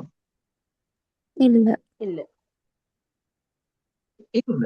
அப்ப அவங்களுக்கு எது கொடுக்கறது ஈஸி? Injection. டக்குனு இன்ஜெக்ஷன் புடிச்சுக்கொண்டு 2 பேராவது புடிச்சுக்கொண்டு இன்ஜெக்ட் பண்ணேலும். ஆனா 2 பேர் புடிச்சாலும் வாயிலும் மெடிசினை அனுப்பேலுமா? இல்லது துப்பினா என்ன செய்யறது இல்லையா? அப்படி நடைமுறையோட யோசிக்கதான் இருக்குது. விளங்குதா? எடுத்த நாலேஜ அப்ளை பண்ணதான் இருக்கு. பாருங்க, அப்ப பாஸ் பேப்பர் நீங்க பாக்க கிட்ட இது மாதிரி கொஸ்டின்ஸ் தான் நிறைய கண்டுகொள்றது. சரி, அடுத்த கேப்சூல்ல 2 டைப் இருக்கு. நீங்க கண்டிருப்பீங்க, சில விட்டமின்ஸ் பாத்தீங்கன்னா ஒரு தனியா கேப்சூல்ல இருக்கு. ஒரு தனி இப்படி சும்மா ஓவல் ஷேப்ல நீங்க விட்டமின்ஸ் எல்லாம் எடுப்பீங்களே நிறைய, ஒரு தனியா. மத்தது நீங்க கேஸ்ட்ரைட்டிஸ் டேப்லெட்ஸ் எல்லாம் எடுக்கிற ஒமைப்ரசோல், பென்டப்ரசோல், இதெல்லாம் கேப்சூல். பாக்கிட்டே விளங்கும் ரெண்டுக்கும் வித்தியாசம் என்னென்னு. எக்ஸாம்பிள கேட்கறது என்னென்ன வித்தியாசம் வந்து. அப்போ நீங்க இதுக்கு முதல் கண்டிருந்தீங்கன்னாலே கூட போதும். சரி, வித்தியாசத்தை எழுதணும். ஆகும் சிம்பிளான வித்தியாசம் என்ன சொல்லணும் எங்களுக்கு? இது ஒரு தனி பார்ட். கரெக்ட் எல்லாம் மேல பென்டப்ரசோல், ஒமைப்ரசோல் எல்லாம் பாருங்க, உங்களுக்கு இந்த இடத்துல பிரேக் பண்ணணும், அதாவது உடைக்கிறன்றதை விட தனியா கலட்டி சுத்தி எடுக்கணும். ஆனா இது அப்படியே அதே ஒரு டிஃபரெண்ட் தான். இது ஒரு சிங்கிள் ஷெல், இது டபுள் ஷெல். அது மாதிரி ஒரு கண்டு ஓரளவுக்கு தெரிஞ்சு கேட்டிருந்தீங்கன்னா எக்ஸாம் ஈஸியா என்ன செய்யுது, கிளியர் பண்ணிடு. அடுத்தது வைவான்னு ஒன்று இருக்குது. சரியா? அப்ப வைவாலையும் கேட்கல இது மாதிரி நடைமுறையான விஷயங்கள். சரியா? எனக்கிட்ட வைவால கேட்ட விஷயம் என்னண்டா, இப்ப பாப்போமே அந்த ஆன்சர் யாரு சொல்றேன். எனக்கிட்ட வைவால கேட்ட கொஸ்டின் என்னண்டா, ஹாஸ்பிட்டல்ல பாத்தீங்கன்னா கொரிடோர்ஸ் இருக்குதானே, கொரிடோர்ஸ் இருக்கு. நீங்க கனவியில ஒரு ஓட்டுல வச்சு இன்னொரு ஓட்டுக்கு போறதுக்கு, இல்லாட்டி பொதுவா நடந்து போறதுக்கு எல்லாம் சும்மா பெசேஜ் மாதிரி கொரிடோர் இருக்குது. கொரிடோர்ல போகணுமே அந்த இந்த இடத்துக்கு. இப்ப என்கிட்ட கேட்ட கொஸ்டின்ஸ் என்னண்டா, உங்களோட ஹாஸ்பிட்டலுக்கு மெடிசின் வந்திருக்கு, மெடிசின் வைக்க இடம் இல்லாம இல்லாட்டி ஏதோ அவசரத்துல கொரிடோர்ல மெடிசின் எல்லாம் அடுக்கி வச்சிருக்கு. அப்ப நீங்க ஹாஸ்பிட்டல் போய் பார்த்தா விளங்கும், லொரி கணக்குல தான் மெடிசின் வாரு, பெரிய பெரிய கார்ட்போர்ட் பாக்ஸ்ல. இப்போ கொரிடோர்ல அடுக்கிருக்கி. இதெல்லாம் என்னென்ன பிரச்சனை வரும் என்று நீங்க எதிர்பார்க்கறீங்கன்னு என்கிட்ட கேட்டேன். விளங்குதா? என்னென்ன பிரச்சனையை எதிர்பார்ப்பீங்கன்னு கேட்டு நானும் சில ஆன்சர் சொன்னேன். நான் இப்ப அதே கொஸ்டின்ஸ் உங்ககிட்ட கேட்கிறேனே, கொரிடோர்ல மெடிசின்ஸ் எல்லாம் வச்சிருக்கு, என்ன பிரச்சனை நடக்கல, என்ன ப்ராப்ளம்ஸ் எல்லாம் வரையில. ஓப்பனா வச்சுக்கிறதால சின்ன பிள்ளைகளுக்கு இருக்க சான்ஸ். ஓப்பனாவே இருக்கு, சின்ன புலகள் இருக்கு. சின்ன புலகளை விட மோசம் பெரிய புலகளும் எடுத்துட்டு போறேன். முனுக்கு மீனுக்கு பாக்குறேன், யாரும் பார்க்கலாம்டா, ஒரு என்னது பாக்ஸ் எடுத்துட்டு போகலும் விலையும் தானே மெடிசின்ஸ். அப்ப சின்ன புலகள் மிஸ்யூஸ் பண்ணேலும், அது இல்லாம திருட்டு நடக்கும் மேலுமே. அது நான் சொன்னேன், என்னது யாரும் ஸ்டோல் பண்ணலும் இல்லாட்டி பைரசி நடக்கலும், அதை ஒருத்தர் எடுத்துட்டு போகலும் பிரச்சனை. வேற என்ன நடக்க? இதுக்கு நீங்க பார்மகாலஜி, பார்மசி, கெமிஸ்ட்ரி ஒன்றுமே படிச்சிருக்க தேவையில்லை, யோசிச்சு சொல்றது ஆன்சர்ஸ். வேற என்ன பிரச்சனை நடக்கலும்? தண்ணிகள் பட சான்ஸ் இருக்குது. மெடிசின்ஸ்க்கு தண்ணி எல்லாம் படையலதே. சில மெடிசின்ஸ் இருக்கு தண்ணி படையல. இப்ப சொல்லுமே கேப்சூலுக்கு எல்லாம் தண்ணி அதிபட்டா சுருங்கி பேத்தி இதாவது பாருங்க. அதே மாதிரி தண்ணி மட்டும் இல்ல, சில மெடிசின்ஸ்க்கு வெளிச்சம் படவும் மேல பாருங்க. சில மெடிசின்ஸ் என்ன கலர் பாட்டில் இருக்கு, எம்ப கலர்ல, இல்லாட்டி என்ன சொல்றது, பிரவுன் கலர் பாட்டில் இருக்கும் பாருங்க. ஏன் சன்லைட் படக்கூடாது, டிரெக்டா படக்கூடாது. அப்ப இப்படி எல்லாம் வச்சா அப்படி ஒரு பிரச்சனை வரும். Very good. வேற என்ன சொல்றது? Temperature maintain. Very good. சில மெடிசின் அந்த டெம்பரேச்சருக்கு தான் இருக்கும். சரியா? இப்ப வெளியில வச்சா இப்ப இங்க எங்கட இதுல ஒரு பிரச்சனை இல்லை. நாங்க நுவரெலியா பக்கம் சுட்டி வெளியிலயும் கிளைமேட் ஓகே. இப்ப கொலம்பலோ இல்லாட்டி ஜஃப்னால இது மாதிரி வச்சா பிரச்சனை. சில கேப்சூல்ஸ் எல்லாம் முருகி போய்த்திரும். இன்சுலின் எல்லாம் சொல்லி வேற இல்ல, அதுக்காண்டி யூஸ் பண்ணேலாம். வேற என்ன பிரச்சனை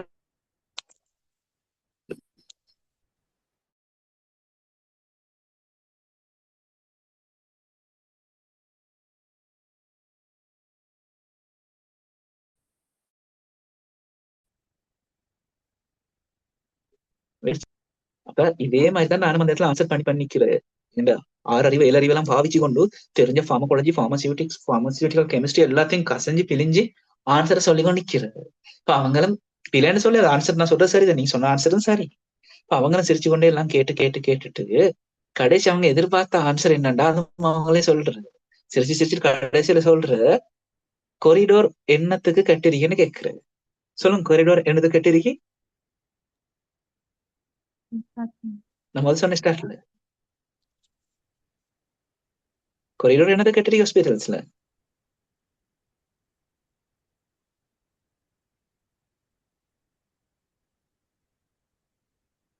சொல்லுங்க, சின்ன மெசேஜ் மாதிரி கட்டிருக்கி என்னத்துக்கு ஹாஸ்பிட்டல்ல? ஒரு ஆட்கள் வாரத்துக்கு அப்படி நடந்து போக, பேஷண்ட்ஸ்க்கோ ஆட்களுக்கோ போய் வாரத்துக்கு. இப்ப அவன் கேக்குற அந்த இடத்துல மெடிசின் கொண்டு வந்து வச்சா ஆட்கள் எப்படி வைத்து வாரேன் இல்லைங்கதா? போற வார ஆட்களுக்கும் பேஷண்ட்ஸ்க்கும் டிஸ்டர்பன்ஸ் இருக்குமா இல்லையான்னு கேக்குற. அப்புறம் நாங்க அவ்வளவு யோசிச்சது இது யோசிக்கல தானே, விளங்குதா? ஆனா இது சிம்பிள். அவங்க கேக்குற அது மாதிரி சிம்பிளான ஆன்சர்ஸ். ஆனா நாங்க கஷ்டப்படுத்தி கொள்றது, விளங்குதா? ஒரு கடைசியில மாதிரி அந்த வடிவேல கதை இருந்தாங்க, அவ்வளவு செஞ்ச நாங்க மண்டைக்கு மேல கொண்டே மறந்து போற மாதிரி தான். இந்த மாதிரி சிம்பிளா தான் கேட்குறது. இப்ப நாங்க தான் ஹார்ட் ஆக்கி கொள்றோம், கஷ்டமாக்கி கொள்றோம். அதுல வச்சு விளங்கின சிம்பிளா நாங்க யோசிச்ச விஷயம் முடிச்சு. சரியா? அப்ப அது மாதிரிதான் நீங்க பெரிய பாரமோட தலைக்கு போட்டு கூட தேவையில்லை, சிம்பிளா விளங்கி சொன்னாலே தாராளமா போகுது. அப்ப எக்ஸாம்ல உங்களுக்கு பார்மசிஸ்ட்னா யாருன்னு கேட்டா நீங்க இதைத்தான் ஆன்சரா கொடுக்கும். சொல்லுங்க, என்ன உங்களோட ஆன்சரா இருக்க போற?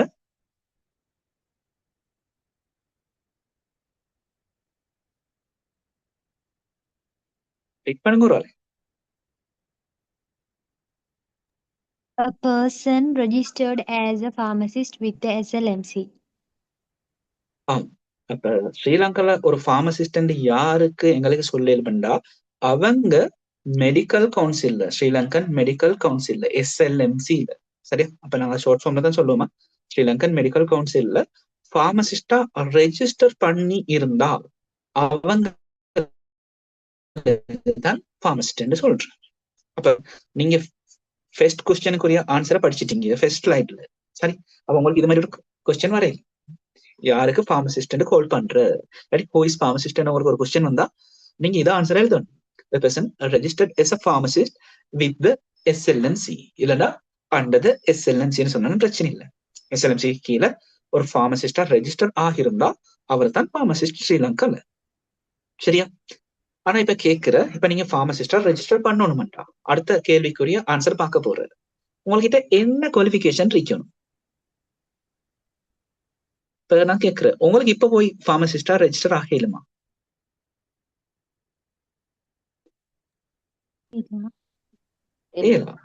ஏன் இயலாது? எக்ஸாம்ல பாஸ் இப்ப நாங்க பாக்குறேன் நாலேஜ் இருக்கணும். நாலேஜ் சொல்லவே இல்ல. எங்களை விட உண்மையை சொல்ல போனா பார்மசிஸ்ட விட சில இடங்கள்ல இந்த ரிட்டைல் பார்மசில ஒர்க் பண்ற ஆட்களுக்கு நாலேஜ் இருக்கு, சொல்லவே இல்லை.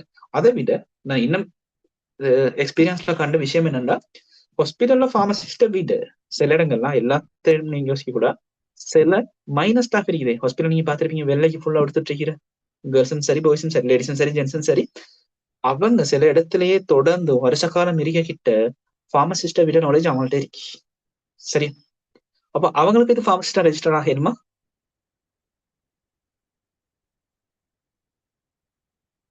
இப்போ ஒரு பார்மசில தொடர்ந்து ஒரு 10 years இருக்க கிட்ட நல்ல ஒரு எக்ஸ்பீரியன்ஸ், நல்ல ஒரு நாலேஜும் இருக்கும்.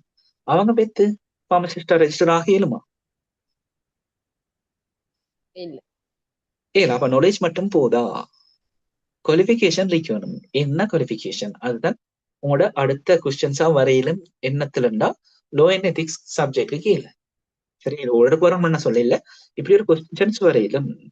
அப்ப நீங்க ஒரு பார்மசிஸ்டா ரெஜிஸ்டர் ஆகணும்டா என்னென்ன குவாலிஃபிகேஷன் நீங்க மீட் பண்ணணும், என்னென்ன குவாலிஃபிகேஷனை வச்சிருக்கணும், அதைத்தான் அடுத்த ஸ்லைட்ல பார்க்க போறேன். சரியா? முதலாவது தான் நீங்க இப்ப செய்யற விஷயம். சரியா? முதலாவது அதாவது சிஎம்சிசி என்ன, நான் முதல் சொன்ன SLMC என்னண்டு, ஸ்ரீலங்கன் மெடிக்கல் கவுன்சில். சிஎம்சிசி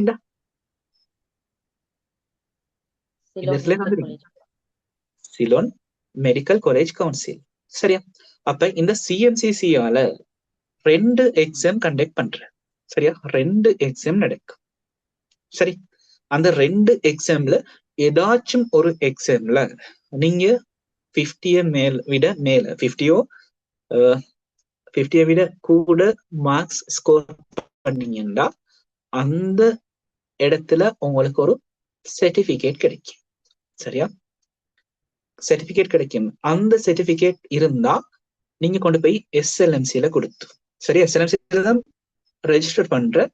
இப்ப SLMCல போய் அந்த சர்டிபிகேட் கொடுத்தீங்கன்னா உங்களுக்கு பார்மசிஸ்டா ரெஜிஸ்டர் ஆகும். சரியா? அப்ப என்ன எக்ஸாம் பார்ப்போம். முதலாவது எக்ஸாம் தான் நீங்க இப்ப ப்ரிப்பேர் ஆகிற எக்ஸாம். சரியா? External pharmacy examination. என்னோட கோர்ஸ் என்னது? எக்ஸ்டர்னல் பார்மசி கோர்ஸ் தானே. அப்ப எக்ஸ்டர்னல் பார்மசி எக்ஸாமினேஷன் ஒரு எக்ஸாம் இருக்குது. அப்ப அது எல்லாருக்கும் நினைச்ச மாதிரி செய்யலாம். சரியா? ஸ்டார்ட்ல இப்ப உள்ள ரூல்ஸ் படி கட்டாயம் A-level பயோ சயின்ஸ் செஞ்சிருக்கணும், அதுல 3 passes இருக்கணும், அதுக்கு முன்னாடி நீங்க மெடிக்கல் கவுன்சில ரெஜிஸ்டர் ஆகிருக்கணும்.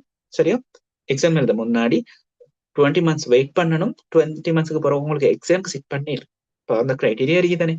அப்ப அந்த எக்ஸாமை சிட் பண்ணி மோர் தென் 50 நீங்க ஸ்கோர் பண்ணீங்கன்னா, சரியா, சிஎம்சிசியால உங்களுக்கு ஒரு சர்டிபிகேட் தருவாங்க. அந்த சர்டிபிகேட் டைட்டில் என்ன இருக்குமெண்டா, எஃபிசியன்சி எஸ் ஃபார்மசிஸ்ட். சரியா? டைட்டில் இருக்கும் எஃபிசியன்சி எஸ் ஃபார்மசிஸ்ட். அந்த சர்டிபிகேட்டை நீங்க கொண்டு வரீங்க SLMCக்கு கொண்டு வந்து கொடுத்தா இன்னும் சில டாக்குமெண்ட்ஸ் கேட்பாங்க, கொடுத்தா உங்களுக்கு ரெஜிஸ்டர் பண்ணிக்கொள்ள. ஆனா கீ ரெக்குவயர்மெண்ட்ஸ் தான் இந்த சர்டிபிகேட். சர்டிபிகேட் இல்லாம மீதி என்னத்தை கொடுத்தும் சரி வராது. சர்டிபிகேட் கொடுக்கணும், அதே நேரம் இன்னும் சில விஷயங்கள் கொடுக்கணும். வேற நீங்க திரும்ப படிக்கணும் அது ஒன்றும் இல்லை. இப்ப NIC copy, birth certificate copy, அது மாதிரி சில விஷயங்கள் ஆல்ரெடி உங்ககிட்ட இருக்கிற விஷயம். சரி, அப்ப முக்கியம் கீ ரிக்குவயர்மெண்ட் வந்துட்டு இந்த சர்டிபிகேட். சரியா? அது இல்லாம இன்னொரு எக்ஸாமினேஷன் கண்டக்ட் பண்ற, அதுவும் சிஎம்சிசியாலேயே தான். ஆனா என்ன பிரச்சனைடா, இப்ப அந்த எக்ஸாமினேஷன் கண்டக்ட் பண்றது இல்லை. சரி, அந்த கோர்ஸ் பேர் என்னண்டா இன்டர்னல் பார்மசி எக்ஸாமினேஷன். பாருங்க வித்தியாசம், எக்ஸ்டர்னல் இன்டர்னல் தான். நீங்க செய்யறது எக்ஸ்டர்னல், நாங்க செஞ்சது இன்டர்னல். சரியா? அப்படி ஒரு எக்ஸாம் கண்டக்ட் பண்ணி அதுலயும் 50 or more than 50 எடுத்தா, சரியா, 50 or more than 50 எடுத்தா அவங்களுக்கு ஒரு சர்டிபிகேட் கிடைக்கும், ப்ரொஃபிஷியன்சி எஸ் பார்மசிஸ்ட் என்ற சர்டிபிகேட். சரி, அதுவும் கொடுக்கறது சிஎம்சிசியால. அந்த சர்டிபிகேட்டை எடுத்துட்டு வந்து SLMCல நாங்க சப்மிட் பண்ணா எங்களை ரெஜிஸ்டர் பண்ணிக்கொள்வாங்க SLMCயால. சரி, அப்ப சிஎம்சிசியால 2 எக்ஸாமினேஷன் கண்டக்ட் பண்ற, அதுல 2ல ஏதாச்சும் ஒண்ணுல நாங்க சிட் பண்ணி மோர் தென் 50 விட கூட எடுத்தா, சரி, 50 or more than 50 ஸ்கோர் பண்ணினா எங்களுக்கு சர்டிபிகேட் ஒண்ணு கிடைக்கும். அந்த சர்டிபிகேட்டை வச்சுக்கொண்டு மெடிக்கல் கவுன்சில ரெஜிஸ்டர் ஆகி. அப்ப பாருங்க, இப்படி இருந்தே 2 மெத்தட் இருந்தே, 2 பாத் இருந்தே இப்ப இருக்கிற பார்மசிஸ்ட் அளவுக்கு வரும். இப்ப ரீசெண்டா லாஸ்ட் இயர் இல்லைன்னா 2 yearsக்கு முன்னாடி 24ல லாஸ்ட்ல இந்த கோர்ஸை அப்படியே இல்லாமக்கினாங்க. இனி இன்டர்னல் பார்மசி எக்ஸாமினேஷன் ஒன்று சிஎம்சிசியால நடக்க போறது இல்லை. அந்த கோர்ஸே இல்லாமக்கிட்டாங்க. விளங்குதா? இப்ப அந்த கோர்ஸ் இருக்கிறதால அதால வார பார்மசிஸ்ட் அளவு குறையுது. விளங்குதா? இன்டர்னல் பார்மசி எக்ஸாமினேஷன் செஞ்சு வார பார்மசிஸ்ட் அளவு குறையுது. அப்ப இன்னும் முன்னுக்கு டிமாண்ட் கூட போறன்றது அர்த்தம். சரிதானே? அப்ப நீங்க செய்யறது இந்த எக்ஸ்டர்னல் பார்மசி எக்ஸாமினேஷன், நாங்க செஞ்சது இன்டர்னல் பார்மசி எக்ஸாமினேஷன். எனக்கிட்ட இருக்கிற சர்டிபிகேட் வந்துட்டு ப்ரொஃபிஷியன்சி as a pharmacist, உங்களுக்கு கிடைக்க போற சர்டிபிகேட் வந்துட்டு எஃபிஷியன்சி as a pharmacist. அவ்வளவுதான் வித்தியாசம். அந்த சர்டிபிகேட் தான் வித்தியாசம். சரி, அந்த சர்டிபிகேட்டை நீங்க கொண்டு வந்து SLMCல கொடுத்தா, சரி, உங்களுக்கு கிடைக்கிற லைசன்ஸ் வந்துட்டு ஒரே மாதிரி, ஒரு வித்தியாசம் இல்லை. சர்டிபிகேட் வித்தியாசம், ஆனா லைசன்ஸ் வித்தியாசப்பட போறே இல்லை. கிடைக்கிற லைசனால செய்ய வேண்டிய வேலைகளும் வித்தியாசப்பட போறது இல்லை. சில ஆட்கள் பிழையா விளங்கி கொண்டிருக்கீங்க. எங்கள்கிட்டையும் டிரெக்டா கேட்கிற, சார் இந்த கோர்ஸை செஞ்சும் லைசன் எடுக்கலும், டிகிரி செஞ்சும் லைசன் எடுக்கலும். எங்களுக்கு சொல்லிருக்கு டிகிரி செஞ்சு எடுக்கிற லைசனுக்கு 4 ஃபார்மசி போடலும், இந்த கோர்ஸ் செஞ்சு எடுத்தா ஒரு ஃபார்மசி தான் போடலும். Totally wrong.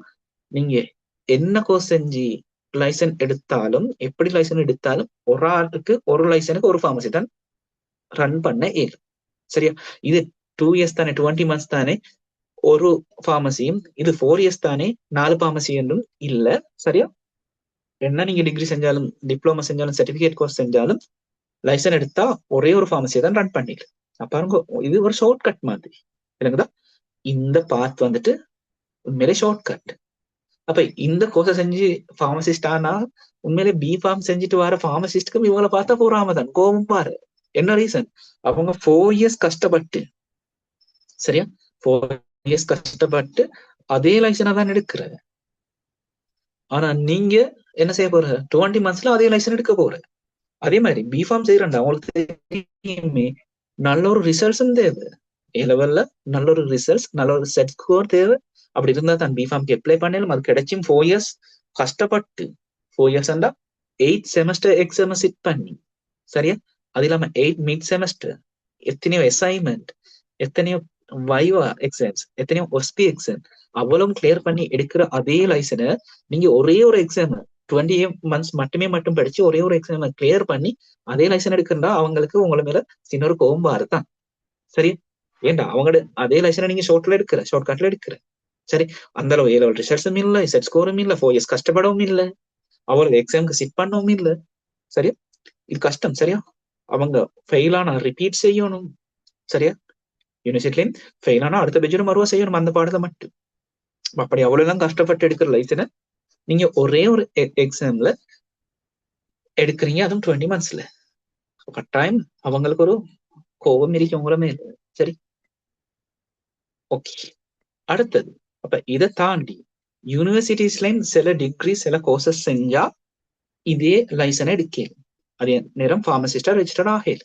சரி, அப்ப என்னண்டா முதலாவது ஆப்ஷன், இதுவும் இப்ப இல்ல, டிப்ளமா இன் ஃபார்மசி என்ற ஒரு கோர்ஸ் கொலம்போ யூனிவர்சிட்டியில இருந்து 2 இயர்ஸ் கோர்ஸ் உண்டா. 2 இயர்ஸ் கோர்ஸ் இருந்தா 2000 இருந்து இது இல்லாமக்கினாங்க நினைக்கிறேன். 2002 மாதிரி அந்த கேப்ல அதுல இருந்து இதை இல்லாமக்கினாங்க. அப்ப 2 இயர்ஸ் சும்மா சாட்டர்டே சண்டே போய் படிச்சு ஃபார்மசிஸ்டா மாறிலும் யூனிவர்சிட்டி ஆஃப் கொலம்போல மட்டும்தான் இந்த கோர்ஸ் இருந்து, அதுவும் டிப்ளமா கோர்ஸ் 2 இயர்ஸ் படிக்கும். சரி, அது படிச்சு அதுல வைக்கிற எக்ஸாம்ல நாங்க பாஸ் ஆகினா டிப்ளமா சர்டிபிகேட் கிடைக்கும். அந்த டிப்ளமா சர்டிபிகேட்டை கொண்டு போய் SLMCல கொடுத்தா எங்களை ஃபார்மசிஸ்டா register பண்ணிக்கொள்வாங்க.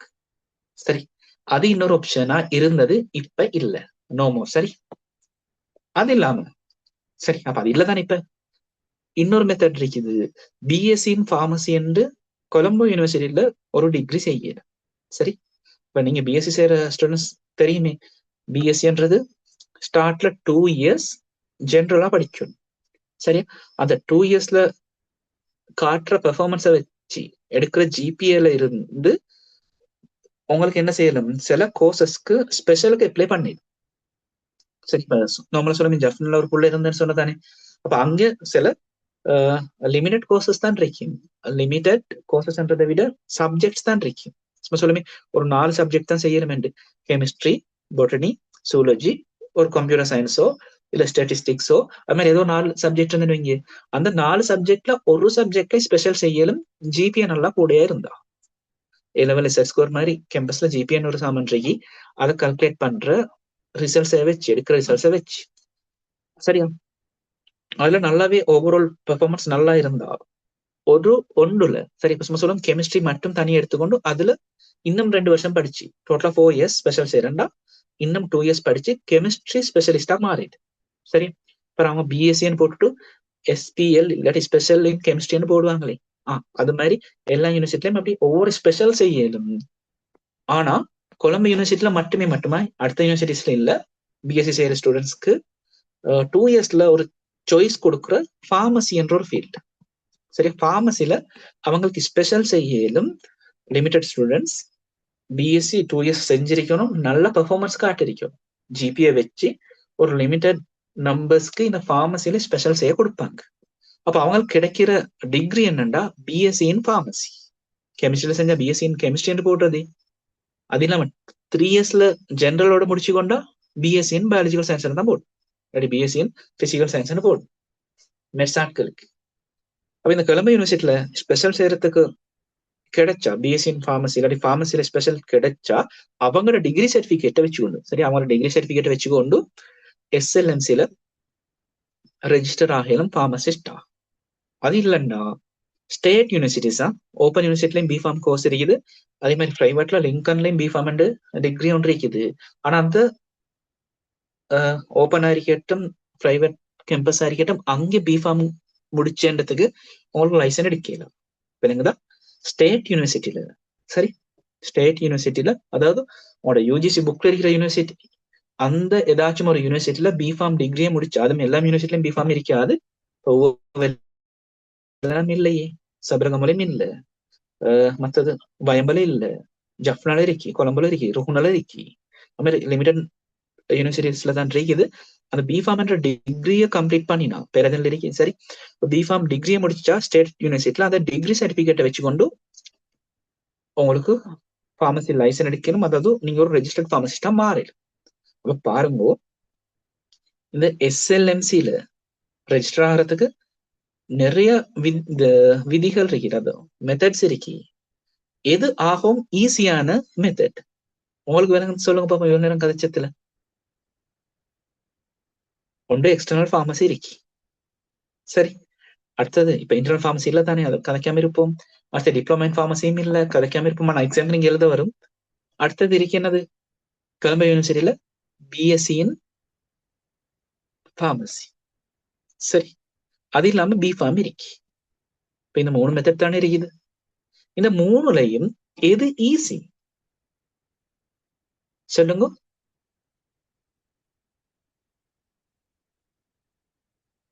First method. First method. ஆனாலும் யோசிங்களேன், இது 3 மெத்தட்ல எந்த மெத்தட்ல நாங்க ரெஜிஸ்டர் ஆனாலும் எங்களுக்கு கிடைக்க போற லைசன்ஸ் ஒன்றுட்டா, கிடைக்கிற லைசன்ஸ் ஒரே மாதிரி, ஒரு வித்தியாசம் இல்ல.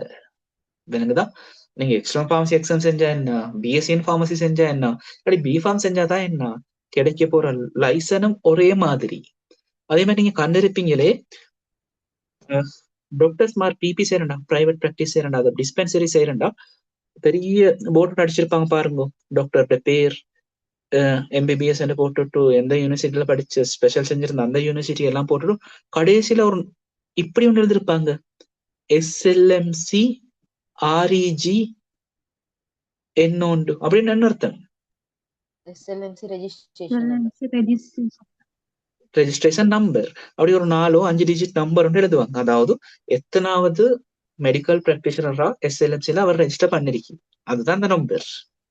அப்ப எம்பிபிஎஸ் எந்த யூனிவர்சிட்டியில கிடைச்சா இந்த படிச்சாலும் அவங்களுக்கு கிடைக்கிற நம்பர் அடுத்தடுத்த நம்பர் தான் கிடைக்கிற.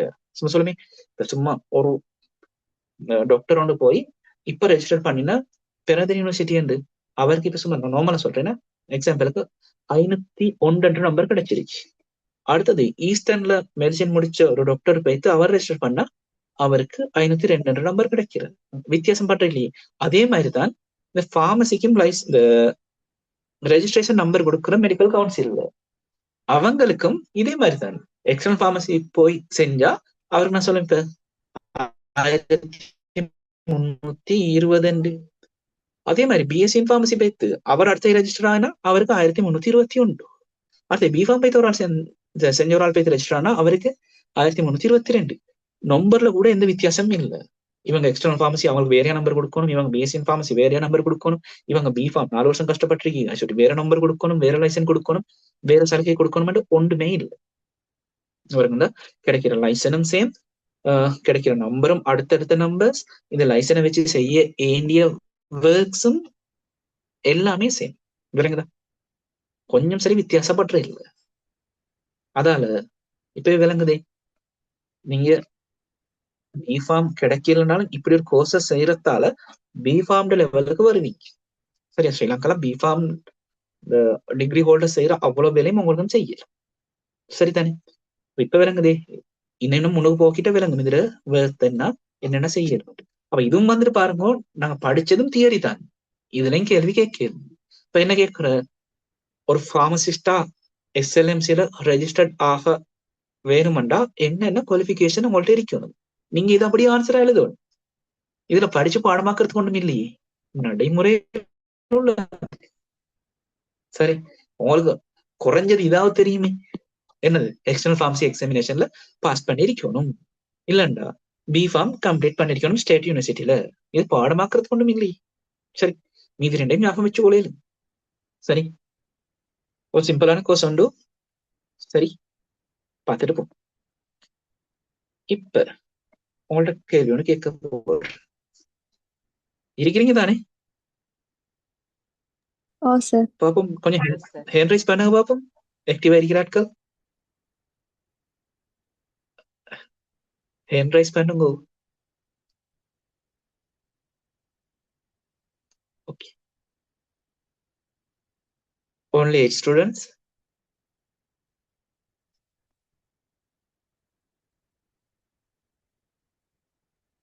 ஓகே,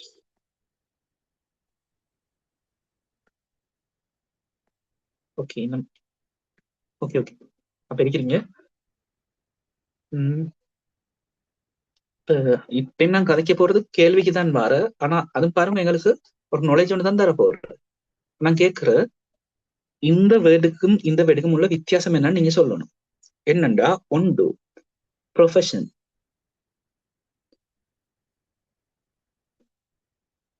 ரெண்டாவது வேர்டு என்ன ப்ரொஃபஷன், அடுத்த வேர்டு என்னண்டா ஒர்க் இல்லண்டா ஜாப். சரி, இந்த ரெண்டு வேர்டும் ஒண்டா இல்லாட்டி வித்தியாசமா? இல்ல டிஃபரண்ட். ப்ரொஃபஷன் இல்லாட்டி ஒர்க்ன்றாலும் ஒண்டா இல்லாட்டி ப்ரொஃபஷன் ஜாப்ன்றதெல்லாம் ஒண்டா இல்லாட்டி வித்தியாசமா? இப்ப நீங்க ஒரு ப்ரொஃபஷன் ஆகிறதுக்கு விருப்பமா இல்லாட்டி ஒரு ஜாப் செய்யற ஒரு ஒர்க்கரா ஆகிறதுக்கு விருப்பமா? ப்ரொஃபஷன் ஆக. ப்ரொஃபஷர் இல்ல, நான் கேட்கிற ப்ரொஃபஷன் மாத்தி வழங்கப்படாது. சரி சொல்லுங்க, ப்ரொஃபஷன் நான் ஆகிறதுக்கு விருப்பமா இல்லாட்டி ஒரு ஒர்க்கரா மாறுறதுக்கு விருப்பமா இல்லாட்டி ஒரு ஜப் செய்யற ஆளா ஆகிறதுக்கு விருப்பமா? என்ன இது ப்ரொஃபஷன்ன்றது என்ன, ஒர்க்ன்றது என்ன, இல்லாட்டி ஒர்க்கருக்கும் ப்ரொஃபஷனுக்கும் என்ன வித்தியாசம்? ஏன் வேறன்னு சொல்றீங்க? என்ன கதை?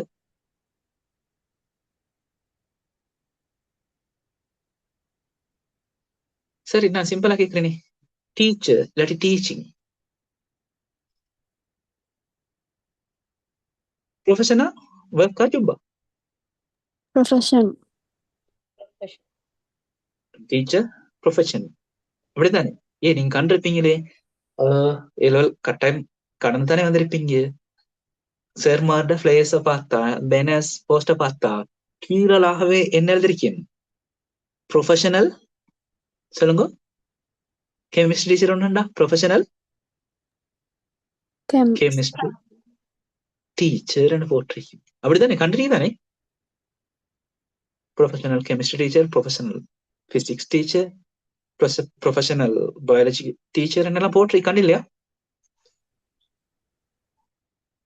கட்டாயம் நீங்க மேக்சிமம் வேற மாதிரி ஜென் இசட் தான் இல்லையா? இந்த கொரோனா எல்லாத்தையும் தாண்டி இந்த ஆன்லைன் கிளாஸஸ் எல்லாம் தாண்டி தானே வந்திருப்பீங்க. அப்ப இந்த கட்டாயம் பிளேஸ் எல்லாம் கண்டிருப்பீங்க. இப்ப நாங்க படிக்கிற காலத்துல இந்த ஜூம் கிளாஸ் எல்லாம் இருக்கே இல்லை. நான் சொல்றேன் ஏலெவலுக்கு கேம்பஸ்ல தான் ஃபெஸ்ட் ஜூம் எல்லாம் வந்து ஏலெவலுக்கு அப்படிலாம் இருக்கல, ஒரு இடத்துல வைத்து அந்த இடத்துல கிளாஸ்க்கு செட் பண்ணி அப்படிதான் படிக்கணும்ன்ற தேவை இருந்து. இப்ப அப்படி இல்லையே, வீட்டுல இருந்து கொண்டே வேண்டிய டீச்சர்ஸ் மாட்டு ஆன்லைன் கிளாஸஸ் போகுது. அப்ப சொல்லுங்க, டீச்சிங்ன்றது நீங்க என்ன சொன்ன? ப்ரொஃபஷன். அந்த இடத்துல இல்ல, டீச்சிங்ன்றது ப்ரொஃபஷன் இல்ல, டீச்சிங்ன்றது ஒரு ஒர்க், ஒரு ஜாப். அப்ப இப்ப யோசிக்கிற, இப்ப நாங்க அந்த பிளேயரை பார்த்து இல்லாட்டி அந்த பேனர்ல போட்டிருந்தது போய் நாங்க கண்ட ஏமாந்திரிக்கு. அப்ப ப்ரொஃபஷன் ஒரு நாள் டீச்சருக்கு சொல்லலாம். அப்ப யாருக்கு ப்ரொஃபஷன் சொல்றோம்? எந்தெந்த ஜாப்புக்கு நாங்க ஜாப்னு சொல்றது டைட்டிலுக்கு தானே. எந்தெந்த டைட்டிலுக்கு எங்களுக்கு ப்ரொஃபஷன் சொல்லலும், எந்தெந்த டைட்டிலுக்கு ஒர்க் இல்லாட்டி ஜாப்னு சொல்லல. இன்னொரு கேட்கிறேனே, லாயர் ப்ரொஃபஷனா ஒர்க்கா?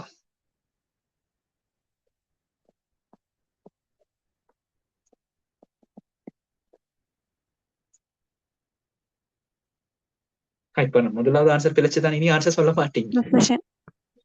லாயர்ன்றது ப்ரொஃபஷன், லோன்றது ஒர்க் இல்ல ப்ரொஃபஷன். இப்ப நான் சொல்லுமே, நாங்க இந்த கோர்ஸ் முடிய கிட்ட ஃபார்மசிஸ்டா தானே மாற போறேன். Pharmacist profession. ப்ரொஃபஷன்.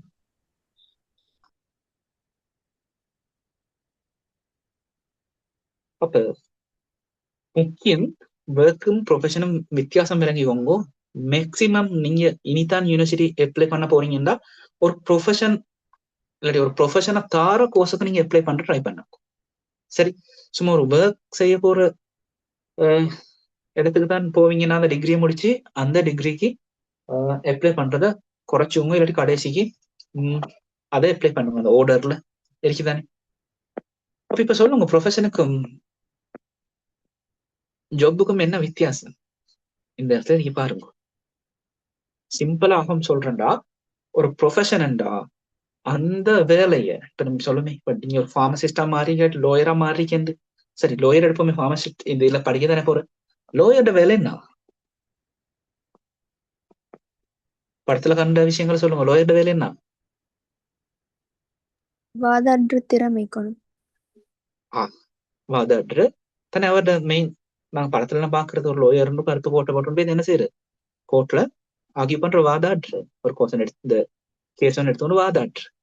நான் கேட்கிற, அதே வேலைய ஒரு டீச்சருக்கு செய்யலுமா? ஒரு பிஎஸ்சி டிகிரி இருக்கு, டீச்சர் உண்டு. இப்ப இது கோர்ட்ல வாதாடுமா? டீச்சருக்கு வைத்து என்ன செய்யலாம், கோர்ட்ல வாதாடலாம். ஆனா லோயர் கொண்டுக்கு டீச் பண்ணிடலுமா வந்து ஏழு. அதாவது ஒரு ஒர்க் ஜாப்ண்டா அது யாருக்கும் செய்யலும், இவங்க தான் செய்யணும் என்று செப்பரேட் பண்ணி இல்ல. ஆனா ப்ரொஃபஷன்டா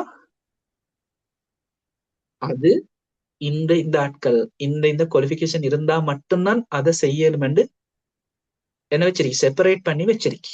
முக்கியம் ஒர்க் வந்துட்டு யாருக்கும் செய்யலும், ப்ரொஃபஷன் அந்த சொல்லவே செப்பரேட் பண்றது அந்த ஆட்களுக்கு மட்டும்தான் செய்யலும். அதை தவிர சும்மா சொல்லுமே, டீச்சரோட போய்த்து இந்த லோயர் மாதிரி கோட்டெல்லாம் போட்டு கொண்டு போய்த்து வாதாடினா அது ஒரு ஒஃபென்ஸ், அது ஒரு தண்டனைக்குரிய குற்றம். இப்ப நான் மறைமுகமா என்ன சொல்றேன்னு உங்களுக்கு விளங்கணும். ஃபார்மசிஸ்ட் வேலை ஃபார்மசிஸ்ட் மட்டும்தான் செய்யும். ஒரு பிரெஸ்கிரிப்ஷனை ரீட் பண்ணி மெடிசின் கொடுக்கறது ஃபார்மசிஸ்ட் தான், விளங்குதா?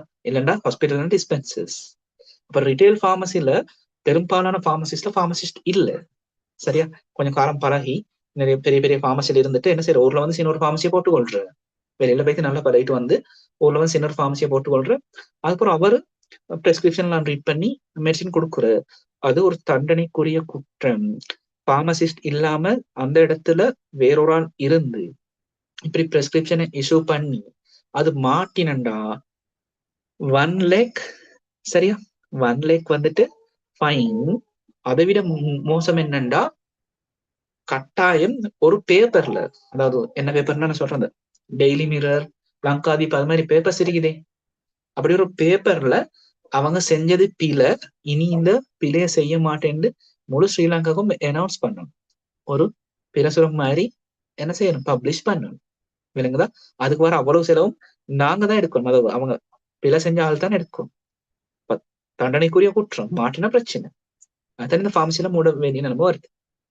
அப்ப விலகி உங்க என்ன ப்ரொஃபஷன்டா அந்த நாலேஜ் மட்டும் போதா? இப்ப நீங்க சொன்னது ஃபார்மசி மாதிரி மெடிசின் இஷ்யூ பண்ணிடும், பிரெஸ்கிரிப்ஷனை ரீட் பண்ணி இஷ்யூ பண்ணிடும், ப்ராக்டிஸ் இருந்தா அந்த நாலேஜ் மட்டும் போதா?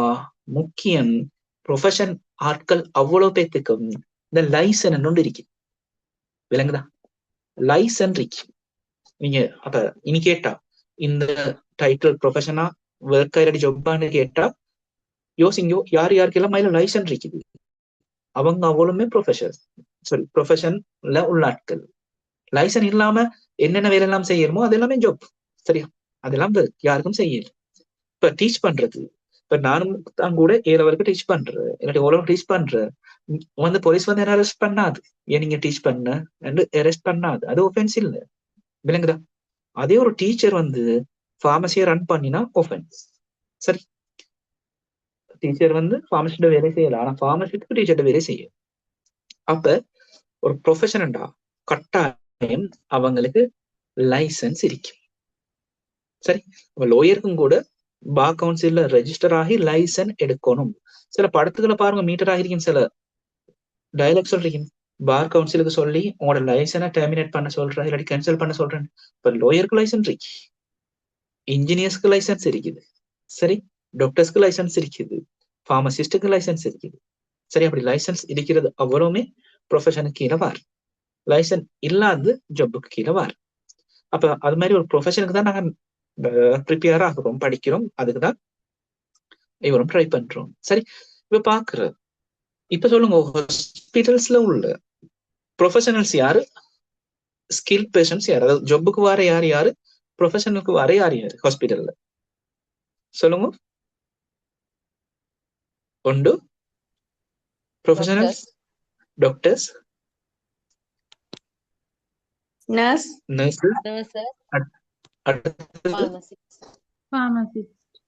வேற வேற யாரும் உங்களுக்கு தெரிஞ்சிருந்தா ஹாஸ்பிட்டல்ல ப்ரொஃபஷனலா இருக்கிற ஆட்கள்?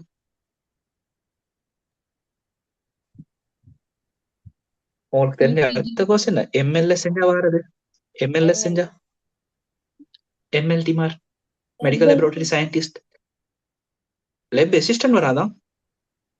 லேபரேட்டரி சயின்டிஸ்ட்க்கு மட்டும்தான் லைசன்ஸ் இருக்கு, அசிஸ்டன்ட்க்கு லைசன்ஸ் இல்ல. ஃபார்மசிஸ்டுக்கு லைசன்ஸ் இருக்கு, டிஸ்பென்சர்ஸ்க்கு லைசன்ஸ் இல்ல, டிஸ்பென்சர்ஸ்க்கு லைசன்ஸ் இல்ல. அவங்க ப்ரொஃபஷனல் சொல்ற இல்ல, அவங்க ஸ்கில்டு ஒர்க்கர்ஸ். அடுத்தது பிசியோதெரபிக்கு லைசன்ஸ் இருக்கு. அடுத்தது ரேடியோகிராஃபர்ஸ்க்கு லைசன்ஸ் இருக்கு.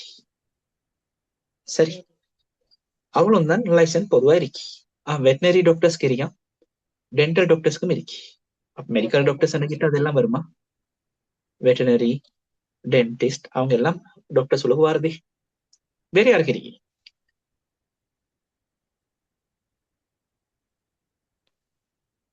இவ்வளவு பெற்றுதான் இருக்கு. நான் நினைக்கிற மாதிரி நர்சஸ்க்கு லைசன்ஸ் இருக்கிறேன்னு நான் உங்க பார்த்து சொல்றேன்.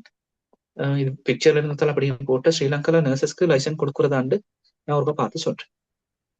சரி, மீதி அவ்வளவுமே அன்ஸ்கில் ஒர்க்கர்ஸ் தான். அசிஸ்டண்டா இருக்கிறது, இசிஜி டெக்னீஷியனா இருக்கட்டும், ஒக்யூபேஷனல் தெரபிஸ்டா இருக்கட்டும், அவங்களுக்கு லைசன்ஸ் இல்ல. விளங்குதா? அவங்களுக்கு லைசன்ஸ் இல்ல, அவங்க வரது ஒர்க்குக்கு, நாங்க போறது ப்ரொஃபஷனுக்கு, ப்ரொஃபஷனல்ஸ் சொல்றது. அதே நேரம் ஒர்க்கு ஜாபுக்கு போற ஆட்கள் அந்த இடத்துல அவங்க போய் சொல்ற அவங்களோட வேர்ட் ஒர்க்கிங். நான் ஒர்க் பண்ண போறேன், ஒர்க்கிங் பண்ண போறேன். நீங்க படத்துல சரியா நோட் பண்ணிட்டு இருந்தீங்கன்னா சரி, டாக்டர்ஸ் என்ன பண்ண போறேன்னு சொல்லுவாங்க, ஒர்க் பண்ற போறன்ற வேர்ட் சொல்ல மாட்டாங்க. அதே மாதிரி லோயஸும் தான். நீங்க படங்கள் கதைகள் பார்த்திருந்தா அதுல என்ன செய்யறேன்னு சொல்லுவாங்க, ஒர்க்ன்ற வேர்ட் சொல்லாம இன்னொன்னு சொல்லுவாங்க. என்ன ப்ரொஃபஷனல்ஸ் ஒரு நாளும் ஒர்க்கிங்னு சொல்றேன் இல்ல, அவங்க சொல்றது என்ன, பிராக்டிஸ் பண்ண போற, பிரைவேட் பிராக்டிஸ். விளங்குதா? நான் இந்த இடத்துல தான் பிராக்டிஸ் பண்றேன்னு சொல்ற கேள்விப்பட்டில்லையா? இப்ப டாக்டர் உண்டு, பிரைவேட்டா டிஸ்பென்சரி போட்டா அதுக்கு நான் சொல்ற ஷார்ட்டா பிபி, பிரைவேட் பிராக்டிஸ், பிரைவேட் ஒர்க்கிங்னு சொல்ற இல்ல. அது மாதிரி இன்ஜினியரா இருக்கட்டும், லோயரா இருக்கட்டும், அவங்க பிராக்டிஸ் தான் பண்றேன்னு சொல்ற, ஒர்க் பண்றேன்னு சொல்ற இல்ல. இப்ப நீங்க ஃபார்மசிஸ்ட் ஆனாலும் நாங்க பிராக்டிஸ் தான் பண்ற, ஒர்க் பண்ற இல்ல. பிராக்டிஸ் என்னண்டா, நாங்க படிச்சதை பிராக்டிஸ் பண்றேன். விளங்குதா? படிச்சதை திரும்ப திரும்ப பிராக்டிஸ் செய்யற, அவ்வளவுதான். நீங்க அந்த வேர்ட்ஸ் கவனமா யோசிங்க. போய் ஃபார்மசிஸ்ட் ஆனா நாங்க ஒர்க் பண்ண போறோம், நாங்க பிராக்டிஸ் பண்ண போறேன். சரி, பார்ப்போம் ப்ரொஃபஷனலுக்கு மட்டுமுள்ள ஃபீச்சர்ஸ் என்னன்னா. அப்ப இதுவும் எக்ஸாம்ல வாரதான். இப்ப பாருங்க, படிக்கிறதோட நாலேஜும் கூடுறோம், அதே மாதிரி எக்ஸாமுக்கும் பாயிண்ட் சேர்ந்து கொண்டு வரேன். சொல்லுங்க, main feature of a profession. Read பண்ணுங்க பார்ப்போம்.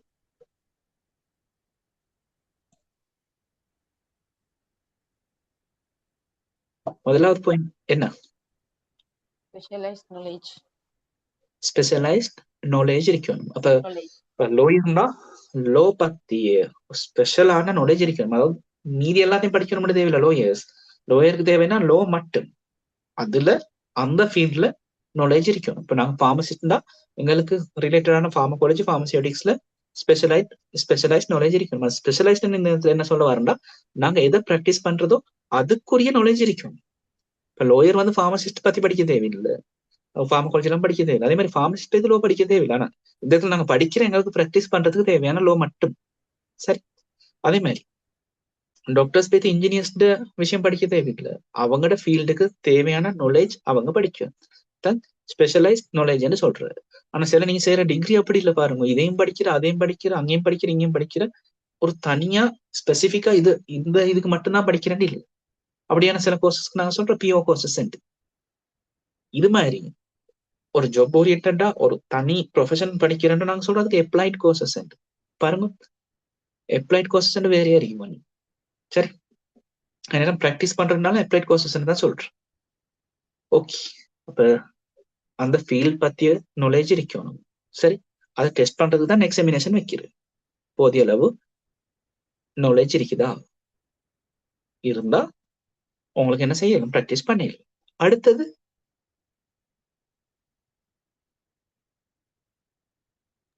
lengthy training.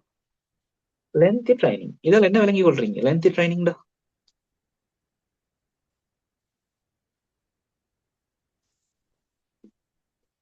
லென்த்தி ட்ரைனிங் எடுத்தால என்ன விளங்கி கொள்றீங்க?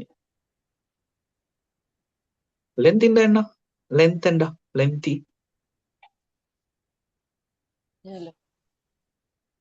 direct meaning length and நீளம் தான்.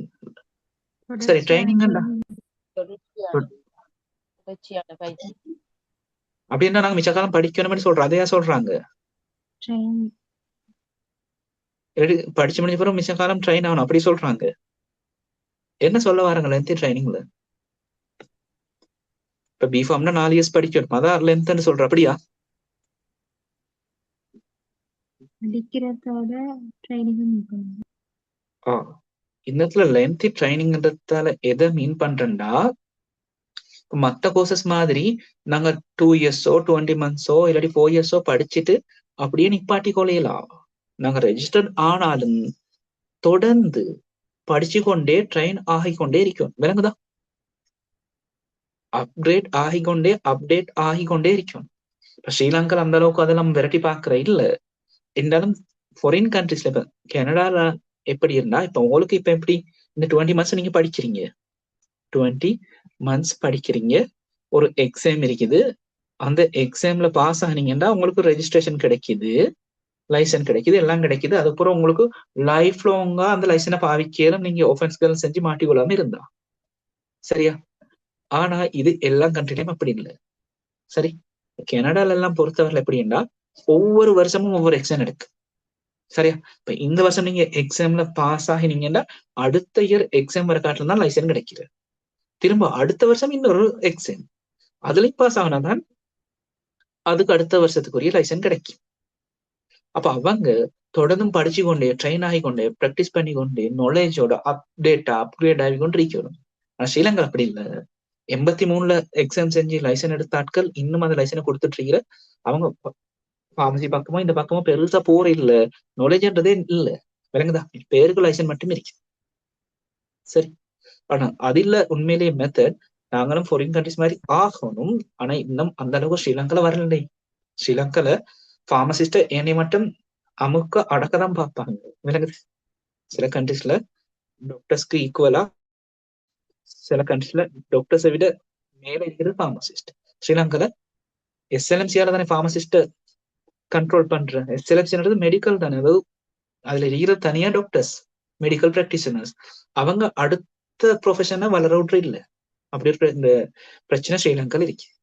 உங்களுக்கு நல்ல என்ன, இந்த கோர்ஸ் செஞ்சு லைசன்ஸ் எடுத்து பிஃபார்ம செஞ்சு கொண்டு ஃபிளை பண்றது தான். ஸ்ரீலங்கால இன்னும் இருந்து இதே சர்க்கிள் நீங்க இருக்கணும் பண்ணல, வேண்டிய கண்ட்ரிஸ்க்கு போகலும் ஃபார்மசிஸ்டா மாறி பிஃபார்ம் ஒன்று செஞ்சு கொண்டீங்கன்னா வேண்டிய கண்ட்ரிஸ்க்கு வேண்டிய ஹாஸ்பிட்டல்ஸ்க்கு உங்களுக்கு அப்ளை பண்ணி போயிடும். இப்ப நான் சொல்ற ஆகும் குறைஞ்சது மிடில் ஈஸ்ட்க்கு எல்லாம் பாருங்க நிறைய மாறு. விளங்குதா? கவர்மெண்ட் ஹாஸ்பிட்டல்ஸ்க்கு நீங்க ஸ்ரீலங்கா கவர்மெண்ட் ஹாஸ்பிட்டலுக்கு போகாத மாறணும். நான் சொல்ற மிடில் ஈஸ்ட் எல்லாம் இருக்கு, ஃபுல் கவர்மெண்ட் ஹாஸ்பிட்டலுக்கு இங்க இருந்தா ஃபார்மசிஸ்ட் போறது. ஸ்ரீலங்கா இந்தியால இருந்து தான் மிச்சம் ஃபார்மசிஸ்ட் போறாங்க. அங்க பாக்குறேன்னா பிஃபார்ம் ஒன்று அடிக்கிற போதும், இங்க ஃபார்மசிஸ்ட் ரெஜிஸ்டர் ஆயிருந்தா போதும், உங்களுக்கு அப்ளை பண்ணிடு செலக்ட் ஆனா அங்கே வீடு ஜாப் எல்லாம் அங்கே கிடைக்கிற. இங்க மாதிரி நான் சொல்றேன், மிடில் ஈஸ்ட்ல ஆகும் குறைஞ்சது ஒரு 7 to 10 lakhs per month கிடைக்கும் சேலரி. சரி, 7 to 10 lakhs மீதி ஃபெசிலிட்டிஸ் எல்லாம் தந்து. சரி, இப்போ அது மாதிரி நிறைய ஆப்பர்ச்சுனிட்டிஸ் இருக்கு. இப்போ லெந்தி ட்ரைனிங்ன்றது என்னன்னா, நீங்க கோர்ஸை போதும் சர்டிபிகேட் லைசன்ஸ் எடுத்து மட்டும் அப்படியே வச்சு போதா, அந்த ஃபீல்ட்ல திரும்ப திரும்ப நாலேஜ் எடுத்துக்கொள்ளணும், திரும்ப திரும்ப ட்ரைனிங் எல்லாம் நடக்கணும், படிக்கணும் மட்டும் தான் அந்த இடத்துல சொல்றேன். ஃபாரின்ஸ்ல அந்த வேலைகள் நடக்கிற ஸ்ரீலங்கால குறவு. அதால ஒரு பக்கம் நல்ல புள்ளகளுக்கு ஒரே ஒரு தடவை படிச்சு ஒரே ஒரு தடவை எக்ஸாம் செட் பண்ணி பாஸ் பண்ணி கொண்டா அந்த லைசனை லைஃப் லாங்கா யூஸ் பண்ணிடலாம். ஆனா ஃபாரின் கண்ட்ரீஸ்ல கொஞ்சம் டிஃபரெண்ட். சரி, அதுவும் எல்லா கண்ட்ரீஸ்லயும் இல்ல, நல்லா வளர்ந்த நாடுகள் இருக்குது அதுல அப்படி. சரி, இப்போ லென்த் ட்ரைனிங்ன்றது ஆஃப்டர் நீங்க ரெஜிஸ்ட்ரேஷனும் இன்னும் ட்ரைன் ஆகணும், அப்டேட் ஆகிக்கணும். அதுதான் மாதிரி ஃபீல்ட் தானே. புதிய புதிய மெடிசின்ஸ் வரும், புதிய புதிய மெடிக்கல் டிவைசஸ் வரும், அதுல அப்டேட்டா இருக்கும். இன்னும் பழைய மெத்தடுக்கே பழைய மெடிசினே இருக்கப்படாது. பாருங்க, டாக்டர்ஸும் அப்படித்தானே, புதிய புதிய பிராண்ட் புதிய புதிய மெடிசின் வரைக்கிட்டு அவங்க அப்கிரேட் ஆகிக்கொள்ற, அப்டேட் ஆகிக்கொள்ற. அது மாதிரி நாங்களும் நடக்கும். சரி, ஓகே, 2 பாயிண்ட் முடிஞ்ச. 3வது பாயிண்ட் என்ன முக்கியமானது, main feature of a profession. Read பண்ணுங்க பாப்போம் ஒரு ஆள்.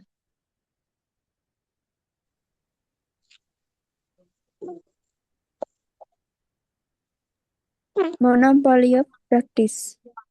மோனோபோலி ஆஃப் பிராக்டிஸ் என்ன? முதல் சொன்ன விஷயம், ரெஜிஸ்டர் ஆகி லைசன் இருக்கிற ஆட்கள் மட்டும்தான் அந்த வேலையை செய்யலாம், வேற யாருக்கும் செய்யலாம். அதாவது ஸ்ரீலங்கால பாருங்க, ஃபாரின்ல இருந்து எம்பிபிஎஸ் முடிச்சுட்டு வந்திருந்தாலும் ஸ்ரீலங்கால பிரெஸ்கிரைப் பண்ணவோ சர்ஜரி பண்ணவோ ஒண்ணுமே செய்யலாதே. டாக்டரா பிராக்டிஸ் பண்ணலாம். என்ன செய்யணும், இங்க ஒரு எக்ஸாமை செட் பண்ணிட்டு எஸ்எல்எம்சில ரெஜிஸ்டர் ஆகணும். ரெஜிஸ்டர் ஆனாதான் அந்த டாக்டருடைய வேலை அவருக்கு செய்யும். அதே மாதிரிதான் பார்மசிஸ்ட் வேலை பார்மசிஸ்ட் மட்டும்தான் செய்யணும், வேற யாரும் செஞ்சா அது ஒரு ஒஃபென்ஸ். சரி, அப்ப பார்மசிஸ்ட் டாக்டர்ஸ் மாதிரி இல்ல, எல்லா ப்ரொஃபஷனுக்கும் சரியா அவங்க மட்டும்தான் அந்த ப்ரொஃபஷனை செய்யலாம். வெளியால லைசன்ஸ் இல்லாத ஒரு ஆள் அந்த வேலையை செய்யலாம், செஞ்சா அது குற்றம், கட்டாயம் தண்டிக்கப்படுற. சரி, இவ்வளவு காலம் இந்த பார்மசி ஃபீல்ட்ல பெருசா நெருக்க இல்ல, பெருசா ஸ்ட்ரிக்ட் பண்ண இல்ல. இப்ப எல்லாத்தையும் நெருக்கி டைட்டா பாக்குறதால தான் இவ்வளவு பிரச்சனை. பாருங்க, நீங்க ஃபேஸ்புக்ல எல்லாம் ஃபார்மசி ஃப்ரெண்ட்ஸ் இருக்கும், எல்லாத்தையும் ஃபார்மசி மித்ரோன் இருக்கும், அப்படி நிறைய குரூப்ஸ்ல இதுகள் தான் கதைச்சு வர. அதுல நிக்கிறது ஃபார்மசிஸ்ட் மாற விட ஃபார்மசி ஓனர்ஸ், அவங்க இதுகளை கதைச்சு கொண்டு வர. அவங்க இருக்கிற பாருங்க, நிறைய போஸ்ட் வர ஃபார்மசி சேல் பண்றது நிலைமைக்கு போய் தெரியும். ஏன்னா இப்ப நல்லா ஸ்ட்ரிக்ட் ஆகிட்டு. உண்மையிலே அது நல்ல ஃபார்மசிஸ்டை விட பொதுமக்களுக்கு நல்ல ஒரு நாலேஜ் உள்ள ஒரு ஆள் மெடிசினை கொடுக்கறதுக்கும் ஸ்கில்லால ஒரு ஆள் மெடிசின் கொடுக்கறதுக்கும் நிறைய வித்தியாசம் இருக்கு. சரியா, சும்மா மெடிசின் பேரை பாடமாக்கி கொண்டும் பிரெஸ்கிரிப்ஷனை ரீட் பண்ணணும் பண்ண 7 நாட்கள் எல்லாம் மெடிசின் கொடுக்கலாதே. அதோட சைட் எஃபெக்ட்ஸ் தெரிஞ்சிருக்கணும், எப்ப குடிக்கிறேன்னு தெரிஞ்சிருக்கணும். அது மாதிரி நாலேஜ் உள்ள ஆட்கள் மெடிசின் கொடுக்க கிட்டதான் அந்த ப்ராப்பர் வேலை பேஷண்ட்ஸும் அந்த மெடிசின் எடுக்கிறது. அப்ப எல்லாத்துக்கும் நல்ல, மக்கள்ல இருந்து ஃபார்மசில இருந்து எல்லாத்துக்கும் நல்ல ஃபார்மசிஸ்ட வேலையை செய்யறா. ஓகே, அது இப்ப ஸ்ட்ரிக்ட் பண்ணிட்டே வர. இன்னும் காலத்துல ஃபார்மசின்னா கட்டாயம் ஃபார்மசிஸ்ட் டிமாண்ட் நல்லா கூடும். இப்போ மோனோபோலி ஆஃப் பிராக்டிஸ்னா அவங்க மட்டும்தான் அந்த ப்ரொஃபஷனை செய்யணும், அவங்க அந்த ப்ரொஃபஷனை செய்யணும், லைசன்ஸ் இருக்கணும், வேற யாருக்கும் செய்யலாம். அடுத்து 4th பாயிண்ட் என்னது? Self regulation. அப்படின்டா என்ன வரைக்கும் self regulation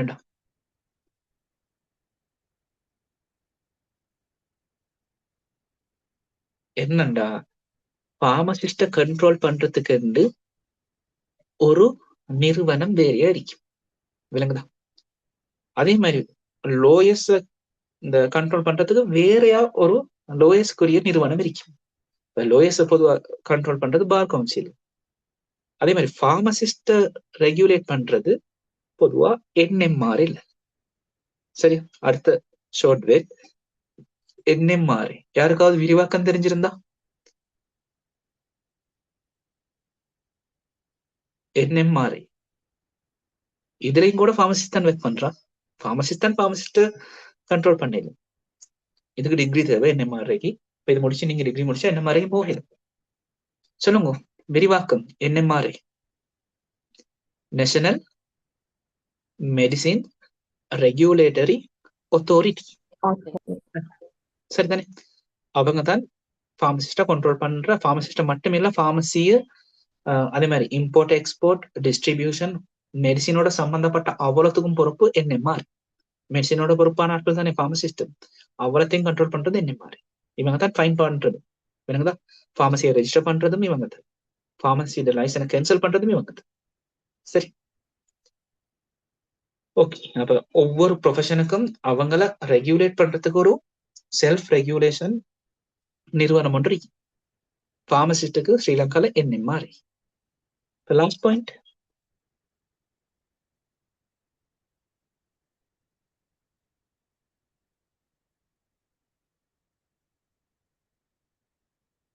need a license to practice. சரியா? பிராக்டிஸ் பண்றா கட்டாயம் என்ன இருக்கணும்? ப்ரொஃபஷனல் அண்ட் லைசன்ஸ் இருக்கும். ப்ரொஃபஷனல் எடுத்தா கட்டாயம் மேல லைசன்ஸ் இருக்கும். லைசன்ஸ் இருந்தா தான் அந்த ப்ராக்டிஸ் பண்ணிக்கலாம். பாருங்க, ஒர்க்ல வச்சு ப்ரொஃபஷன் எவ்வளவு வித்தியாசப்பட்டு. அப்ப மத்தபடி சொல்ல போனா இது சேஃபும் தான். விளங்குதா? இப்ப நான் சும்மா சொல்றேன், இப்போ உங்களுக்கு டீச் பண்ண இயலும் நல்லாண்டு நீங்க A லெவலுக்கோ இல்லாட்டி O லெவலுக்கோ டீச் பண்ண ஆரம்பிக்கிறீங்க. சரி, ஆரம்பத்த நாள்ல பிள்ளைகளும் விருப்பம், நல்ல க்ரௌடும் மாறு, நல்ல இன்கமும் மாறு. கொஞ்ச காலம் போக கிட்ட இன்னும் 2-3 டீச்சர்ஸ் வர கிட்ட என்ன நடக்குது? இன்கமும் குறையிற, பிள்ளைகள் அப்படியே மாறிக்கொண்டு போக பாக்குறதானே. அப்ப அந்த அந்த ஒர்க் வந்துட்டு பாருங்க, ஸ்டேபிள் இல்லையே. ஒரு காலத்துல இன்கம் கூடும், ஒரு காலத்துல குறையும், ஒரு காலத்துல எல்லாமே போகும். அப்ப வேற யாருக்குனாலும் டீச் பண்ணணும், பிரச்சனை இல்லை. பாருங்க, டாக்டர்ஸ் மாரும் டீச் பண்ற, இன்ஜினியர்ஸ் மாரும் டீச் பண்ற, ஃபார்மசிஸ்ட் MLS உள்ள எல்லாருமே டீச் பண்ண தொடங்கிட்டு. அதையும் தாண்டி A லெவல்ல 3 passes எடுத்து மெடிக்கலோ இன்ஜினியரிங்கோ கிடைச்சா அவங்களும் கூட டீச் பண்ற. எனக்கு இந்த போட்டியெல்லாம் கூட யாருக்குனாலும் எதுனாலும் செய்யணும், டீச் பண்ணிடு. ஆனா இது மாதிரி ஒரு ப்ரொஃபஷனண்டா அதே அவங்களுக்கு மட்டும்தான் செய்யுது. இப்ப நீங்க ஒரு ஃபார்மசிஸ்டா லைசன்ஸ் இருக்கா, உங்களுக்கு தான் ஃபார்மசியோட போடணும், உங்களுக்கு தான் ஃபார்மசியோட ரிலேட்டடான அவ்வளவு விஷயமும் செய்யுது. வேற ஒரு ஆளுக்கு போட்டிக்கு முன்னுக்கு இன்னொரு ஃபார்மசியை போடலாம். இல்லைங்களா? அப்படி போடணும், அவருக்கு லைசன்ஸ் இருக்கணும். ஃபார்மசிஸ்ட் இல்லாட்டி ஒரு ஃபார்மசிஸ்ட் அந்த ஃபார்மசியில முழு நேரம் இருக்கணும். பாருங்க, சேஃபான விஷயம் ப்ரொஃபஷன்ன்றது. அப்ப இவ்வளவு நேரமே ஒரு 4-3 ஸ்லைடு தான் பார்த்தோம். ஆனா நிறைய விஷயம் கதைச்சுப்பட்டேன். சரிங்களா? வர கிளாஸ்ல கதையை கொஞ்சம் குறைச்சு கொண்டு தியரிய கொஞ்சம் கொண்டு போவோம். இப்ப ஸ்டார்ட்ன்றதால கொஞ்சம் கொஞ்சம் உள்ளதான் செஞ்சு. சரி, இன்னைக்கு படிச்சதுல ஏதாவது டவுட்ஸ் இருந்தா கேட்குது. செக் பண்ணி வந்திருக்கீங்க.